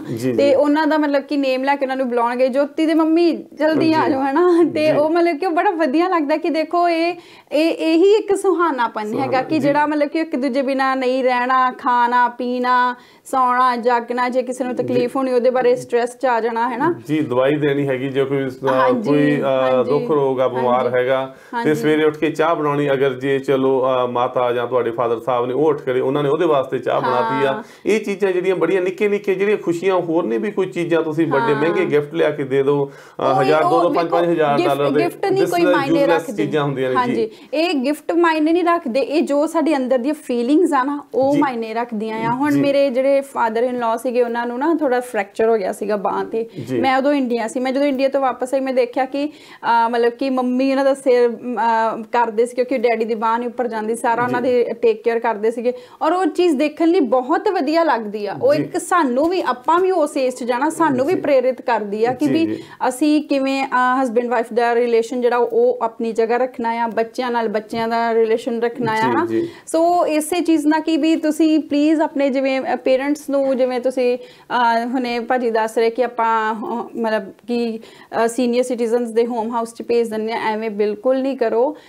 ਮਤਲਬ ਕਿ ਰੁਸਣਾ ਮਨਾਉਣਾ, ਮਤਲਬ ਖਾਣਾ ਪੀਣਾ, ਇਹ ਲਾਈਫ ਇੰਜੋਏ ਕਰੋ। ਇਹ ਜ਼ਿੰਦਗੀ ਬਹੁਤ ਛੋਟੀ ਜੀ, ਆਪਾਂ ਦੇਖਦੇ ਕਿ ਕਿਦੋਂ ਕੀ ਹਾਦਸਾ ਹੋ ਜਾਣਾ ਸਾਨੂੰ ਕੁਝ ਨਹੀਂ ਪਤਾ ਜੀ। ਜਿਸ ਹਿਸਾਬ ਨਾਲ ਭਿਆਨਕ ਇਦਾਂ ਦੀ ਬਿਮਾਰੀ ਚੱਲਦੀ ਪਈ ਹੈ, ਲੈਵਲ ਨੂੰ ਕੁਝ ਨਹੀਂ ਪਤਾ। ਬਿਮਾਰੀ ਤੇ ਚਲੋ ਇੱਕ ਵੱਖਰੀ ਸਾਈਡ ਆ, ਜਿਵੇਂ ਹੁਣੇ ਮਤਲਬ ਕਿ ਤੁਸੀਂ ਦੇਖਦੇ ਹੋ ਕਿ ਇੰਸੀਡੈਂਟ ਹੋਇਆ ਸੀਗਾ 19 ਸਾਲ ਦਾ ਜਿਹੜਾ ਲੜਕਾ ਸੀ, ਉਹਨੂੰ ਸ਼ੂਟ ਕਰਤਾ ਸੀਗਾ ਐਡਮੰਟਨ ਅਲਬਰਟਾ ਦੇ ਵਿੱਚ, ਹਨਾ। ਤੇ ਉਹ ਮਤਲਬ ਕੁਛ ਨਹੀਂ ਪਤਾ ਜ਼ਿੰਦਗੀ ਦਾ। ਸੋ ਤੁਸੀਂ ਖੁਸ਼ ਰਹੋ, ਆਪਣੇ ਹਰ ਰਿਸ਼ਤੇ ਨਾਤੇ ਦਾ ਮਾਣ ਲਓ, ਆਨੰਦ ਲਓ, ਇੰਜੋਏ ਕਰੋ। ਬਸ ਕੀ ਲੜਾਈ ਝਗੜੇ ਜਦੋਂ ਨਬਜ਼ ਰੁਕ ਗਈ ਨਾ ਜਿਸ ਦਿਨ, ਉਸ ਦਿਨ ਸਾਰੇ ਲੜਾਈ ਝਗੜੇ ਖਤਮ ਹੋ ਜਾਣੇ। ਦੈਟਸ ਲਾਸਟ ਹੈਗਾ ਜੀ। ਇਸ ਕਰਕੇ ਜਰੂਰ ਹਮੇਸ਼ਾ ਦੇਖੋ ਜੀ, ਤੁਹਾਨੂੰ ਕਿੱਦਾਂ ਦੇ ਪ੍ਰੋਗਰਾਮ ਲੱਗਦੇ ਹੈਗੇ ਨੇ, ਹਮੇਸ਼ਾ ਸਾਡੀ ਕੋਸ਼ਿਸ਼ ਹੁੰਦੀ ਆ ਤੁਹਾਡੇ ਭੈਣ ਭਰਾ ਦਾ ਰਿਸ਼ਤਾ ਹੈਗਾ, ਹਸਬੈਂਡ ਵਾਈਫ ਦਾ ਰਿਸ਼ਤਾ, ਮਾਂ ਪਿਓ ਦਾ ਰਿਸ਼ਤਾ ਹੈਗਾ, ਕਿਉਂਕਿ ਇੱਕ ਲੇਡੀਜ਼ ਨੂੰ ਜ਼ਿਆਦਾ ਪਤਾ ਹੁੰਦਾ, ਕਿਉਂਕਿ ਸਭ ਤੋਂ ਵੱਧ ਜਿਹੜੀ ਲੇਡੀਜ਼ ਰਿਸ਼ਤੇ ਨਿਭਾਉਂਦੀ ਆ, ਪਹਿਲਾਂ ਆਪਣੇ ਮਾਂ ਪਿਓ ਦੇ ਵਿੱਚ ਘਰ 'ਚ ਰਹਿੰਦੀ ਆ, ਉਸ ਤੋਂ ਬਾਅਦ ਦੇ ਵਿੱਚ ਜਦੋਂ ਪਰਾਏ ਘਰ ਦੇ ਵਿੱਚ ਆਉਂਦੀ ਆ, ਟੋਟਲੀ ਸਾਰਾ ਕੁਝ ਨਵਾਂ ਉਹਦੇ ਵਾਸਤੇ ਹੁੰਦਾ ਹੈਗਾ। ਇੱਕ ਜਿਸ ਹਿਸਾਬ ਨਾਲ ਜੀ ਕਹਿ ਦਈਏ ਸਕ੍ਰੈਚ ਤੋਂ, ਜ਼ੀਰੋ ਤੋਂ ਜ਼ਿੰਦਗੀ, ਫਿਰ ਰਿਸ਼ਤੇ ਰਸਤੇ ਜੋੜਨੇ ਪੈਂਦੇ ਨੇ, ਬੜੇ ਰਿਸ਼ਤੇ ਬਦਲ ਜਾਂਦੇ ਨੇ ਉਹ, ਕਿਉਂਕਿ ਫਿਰ ਮਾਸੀ ਵੀ ਬਣਦੇ ਨੇ, ਉਸ ਤੋਂ ਭਾਬੀ ਵੀ ਬਣ ਜਾਂਦੇ ਨੇ, ਕਿਸੇ ਦੀ ਦਰਾਣੀ ਬਣਦੇ ਨੇ, ਮਤਲਬ ਬੜੇ ਰਿਸ਼ਤੇ ਜਿਹੜੇ ਬਦਲਦੇ ਨੇ। ਇਸ ਕਰਕੇ ਜਿਹੜੀ ਲੇਡੀਜ਼ ਨੂੰ ਜਿਹੜੇ ਰਿਸ਼ਤੇ ਨਾਤੇ ਨੇ, ਇਹਨਾਂ ਤੋਂ ਪੁੱਛਿਆ ਕਰੋ ਕਿੱਦਾਂ ਨਿਭਾਉਣੇ ਹੁੰਦੇ ਨੇ। ਜਿਹੜੇ ਜੈਂਟਸ ਹੈਗੇ ਨੇ ਇਹ ਨਹੀਂ ਕਰਦਾ ਵੀ ਨਹੀਂ ਪਤਾ, ਪਰ ਸਭ ਤੋਂ ਵੱਧ ਆ ਜਿਹੜੀ ਸੈਂਸਿਟਿਵ ਜਿਹੜੇ ਰਿਸ਼ਤੇ ਨਾਤੇ ਨਿਭਾਉਣੇ ਆਉਂਦੇ ਹੈਗੇ ਨੇ, ਲੇਡੀਜ਼ ਨੂੰ ਪਤਾ ਹੁੰਦਾ, ਕਿਉਂਕਿ ਰਿਸ਼ਤੇ ਨਾਤੇ ਟੋਟਲੀ ਬਦਲ ਜਾਂਦੇ ਨੇ। ਜਦੋਂ ਸੱਸ ਨਹੁੰ ਦਾ ਰਿਸ਼ਤਾ, ਕਿਉਂਕਿ ਇੱਕ ਘਰ ਦੇ ਵਿੱਚ ਜਦੋਂ ਮਾਂ ਹੁੰਦੀ ਆ, ਨਾ ਵੀ ਕੰਮ ਕੀਤਾ ਤਾਂ ਵੀ ਸਰ ਜਾਂਦਾ, ਪਰ ਜਦੋਂ ਸਹੁਰੇ ਘਰ ਆ ਕੇ ਅਗਰ ਜੇ ਇਦਾਂ ਦਾ ਕੋਈ, ਜੇ ਸੱਸ ਨੇ ਕਹਤਾ ਕੰਮ ਨਹੀਂ ਕੀਤਾ ਹੈਗਾ, ਤਾਂ ਜਿਹੜਾ ਹੈਗਾ ਉੱਥੇ ਬੜਾ ਝਗੜਾ, ਇੱਕ ਜੰਗ ਵਾਂਗਾ ਮਾਹੌਲ ਹੋ ਜਾਂਦਾ ਹੈਗਾ। ਇਸ ਕਰਕੇ ਜੀ ਕਿਉਂਕਿ ਜ਼ਰੂਰ ਅਮਨ ਜੀ ਅਤੇ ਮੈਂ ਆਪਣੇ ਆਉਂਦੇ ਵੀਕ ਤੁਹਾਡੇ ਵਾਸਤੇ ਇਦਾਂ ਦੇ ਪ੍ਰੋਗਰਾਮ, ਜੋ ਕਿ ਆਪਣੇ ਆਮ ਜਿਹੜੇ ਰੋਜ਼ ਵਤੀਰੇ ਦੇ ਵਿੱਚ ਆਪਾਂ ਗੱਲਾਂ ਜਿਹੜੀਆਂ ਇਦਾਂ ਦੀਆਂ ਮੁਸ਼ਕਲਾਂ ਆਉਂਦੀਆਂ ਨੇ, ਪ੍ਰੋਬਲਮਾਂ ਆਉਂਦੀਆਂ ਨੇ, ਸਾਨੂੰ ਕਿਹੜੀਆਂ ਗੱਲਾਂ ਦਾ ਧਿਆਨ ਰੱਖਣਾ ਚਾਹੀਦਾ। ਕਿਉਂਕਿ ਤੁਸੀਂ ਵੀ ਇਸ ਪ੍ਰੋਗਰਾਮ ਵਿੱਚ ਇਨਪੁਟ ਪਾਉਣੀ ਚਾਹੁੰਦੇ ਹੋ ਤਾਂ ਸਾਡੇ ਸਟੂਡੀਓ 'ਚ ਵੀ ਕਾਲ ਕਰ ਸਕਦੇ ਹੋ। ਅਗਰ ਤੁਸੀਂ ਵੀ ਇਸ ਪ੍ਰੋਗਰਾਮ ਦਾ ਹਿੱਸਾ ਬਣਨਾ ਚਾਹੁੰਦੇ ਹੈਗੇ ਹੋ ਤਾਂ ਜ਼ਰੂਰ ਤੁਸੀਂ ਮੇਰੇ ਨਾਲ ਜਿਹੜਾ ਸੰਪਰਕ ਕਰ ਲਓ 905-601-1300 ਦੇ ਉੱਤੇ, ਜਾਂ ਤੁਸੀਂ ਮੇਰੇ ਸੈੱਲ ਫੋਨ ਦੇ ਉੱਤੇ ਵੀ ਜਿਹੜੀ ਕਾਲ ਕਰਕੇ ਜ਼ਰੂਰ ਤੁਹਾਡੇ ਨਾਲ ਜਿਹੜਾ ਅਸੀਂ ਤੁਹਾਨੂੰ ਮੌਕਾ ਦੇਵਾਂਗੇ ਜ਼ਰੂਰ, ਕਿਉਂਕਿ ਇਹ ਫੈਮਿਲੀ ਪ੍ਰੋਗਰਾਮ ਆ। ਘਰਾਂ ਦੇ ਵਿੱਚ ਬਜ਼ੁਰਗ, ਭੈਣ ਭਰਾ, ਸਾਰੇ ਬੱਚੇ, ਪਰਿਵਾਰਕ ਪ੍ਰੋਗਰਾਮ ਹਮੇਸ਼ਾ ਸਾਡੀ ਕੋਸ਼ਿਸ਼ ਹੁੰਦਾ ਤੁਹਾਡੇ ਵਾਸਤੇ ਲੈ ਕੇ ਆਈਏ। ਤੁਸੀਂ ਵੀ ਇਨਪੁਟ ਪਾਉਣੀ ਚਾਹੁੰਦੇ ਹੋ ਜ਼ਰੂਰ ਸਾਡੇ ਸਟੂਡੀਓ ਦੇ ਵਿੱਚ ਆ ਕੇ ਪ੍ਰੋਗਰਾਮ ਜਿਹੜਾ ਕਰ ਸਕਦੇ ਹੋ। ਜੀ ਅਮਨ ਜੀ, ਹੋਰ ਕੀ ਕਹਿਣਾ ਚਾਹੁੰਦੇ ਹੋ? ਹਾਂਜੀ, ਸੇਮ ਚੀਜ਼ ਜਿਵੇਂ ਕੁਲਦੀਪ ਜੀ ਨੇ ਕਿਹਾ ਕਿ ਜਿਵੇਂ ਅੱਜ ਕੱਲ ਮੈਂ ਇੱਕ ਗੱਲ ਹੋਰ ਕਹਿਣਾ ਚਾਹੁੰਦੀ ਹਾਂ, ਇਸ ਪ੍ਰੋਗਰਾਮ 'ਚ ਐਡ ਕਰਨਾ ਚਾਹੁੰਦੀ ਹਾਂ ਕਿ ਜਿਵੇਂ ਜਿਹੜੇ ਬਜ਼ੁਰਗ ਮੇਰੇ ਮਾਤਾ ਪਿਤਾ ਸਾਰੇ ਜਿਵੇਂ ਪਾਰਟਿਸਿਪੇਟ ਕਰਨਾ ਚਾਹੁੰਦੇ ਆ ਨਾ ਪ੍ਰੋਗਰਾਮ ਦੇ ਵਿੱਚ, ਕਿ ਇੱਕ ਆਪਣੇ ਜ਼ਿੰਦਗੀ ਦਾ ਥੋੜਾ ਕੋਈ ਸੁਹਾਨਾ ਪਲ ਪ੍ਰੋਗਰਾਮ 'ਚ ਲੈ ਕੇ ਆਉਣਾ ਚਾਹੁੰਦੇ, ਤਾਂ ਜ਼ਰੂਰ ਤੁਸੀਂ ਸਾਨੂੰ ਸੰਪਰਕ ਕਰੋ ਤੇ ਅਸੀਂ ਤੁਹਾਡੇ ਨਾਲ ਜ਼ਰੂਰ ਮਤਲਬ ਕਿ ਉਹ ਆਪਾਂ ਤੁਹਾਡਾ ਸੁਹਾਨਾਪਨ, ਜੋ ਵੀ ਤੁਹਾਡੀ ਇੱਕ ਵਧੀਆ ਗੱਲਬਾਤ, ਕੋਈ ਸਾਡੇ ਦਰਸ਼ਕਾਂ ਨੂੰ, ਆਉਣ ਵਾਲੀ ਜਨਰੇਸ਼ਨ ਨੂੰ ਸੁਨੇਹਾ ਹੈ ਤੇ ਅਸੀਂ ਉਹਨਾਂ ਤੱਕ ਪਹੁੰਚਾਵਾਂਗੇ। ਤੇ ਅਗਲੇ ਹਫਤੇ ਅਸੀਂ ਇਸੇ ਪ੍ਰੋਗਰਾਮ ਦੇ ਵਿੱਚ ਫੇਰ ਹਾਜ਼ਰ ਹੋਵਾਂਗੇ ਜੀ, ਕੋਈ ਨਵਾਂ ਵਿਸ਼ਾ ਲੈ ਕੇ। ਤੇ ਅਸੀਂ ਪੰਜਾਬੀ ਸੱਭਿਆਚਾਰ, ਲੋਕ ਰੰਗ, ਲੋਕ ਗੀਤ, ਸਾਰੇ ਟੱਪੇ, ਕੁਝ ਵੀ ਨਵਾਂ ਲੈ ਕੇ ਜ਼ਰੂਰ ਹਾਜ਼ਰ ਹੋਵਾਂਗੇ। ਤਾਂ ਤੱਕ ਦੇ ਲਈ ਮੈਨੂੰ ਅਮਨਦੀਪ ਕੌਰ ਹੰਸ ਨੂੰ ਇਜਾਜ਼ਤ ਦਿਓ ਜੀ। ਸਤਿ ਸ਼੍ਰੀ ਅਕਾਲ ਜੀ। ਜੀ ਸਤਿ ਸ਼੍ਰੀ ਅਕਾਲ ਜੀ।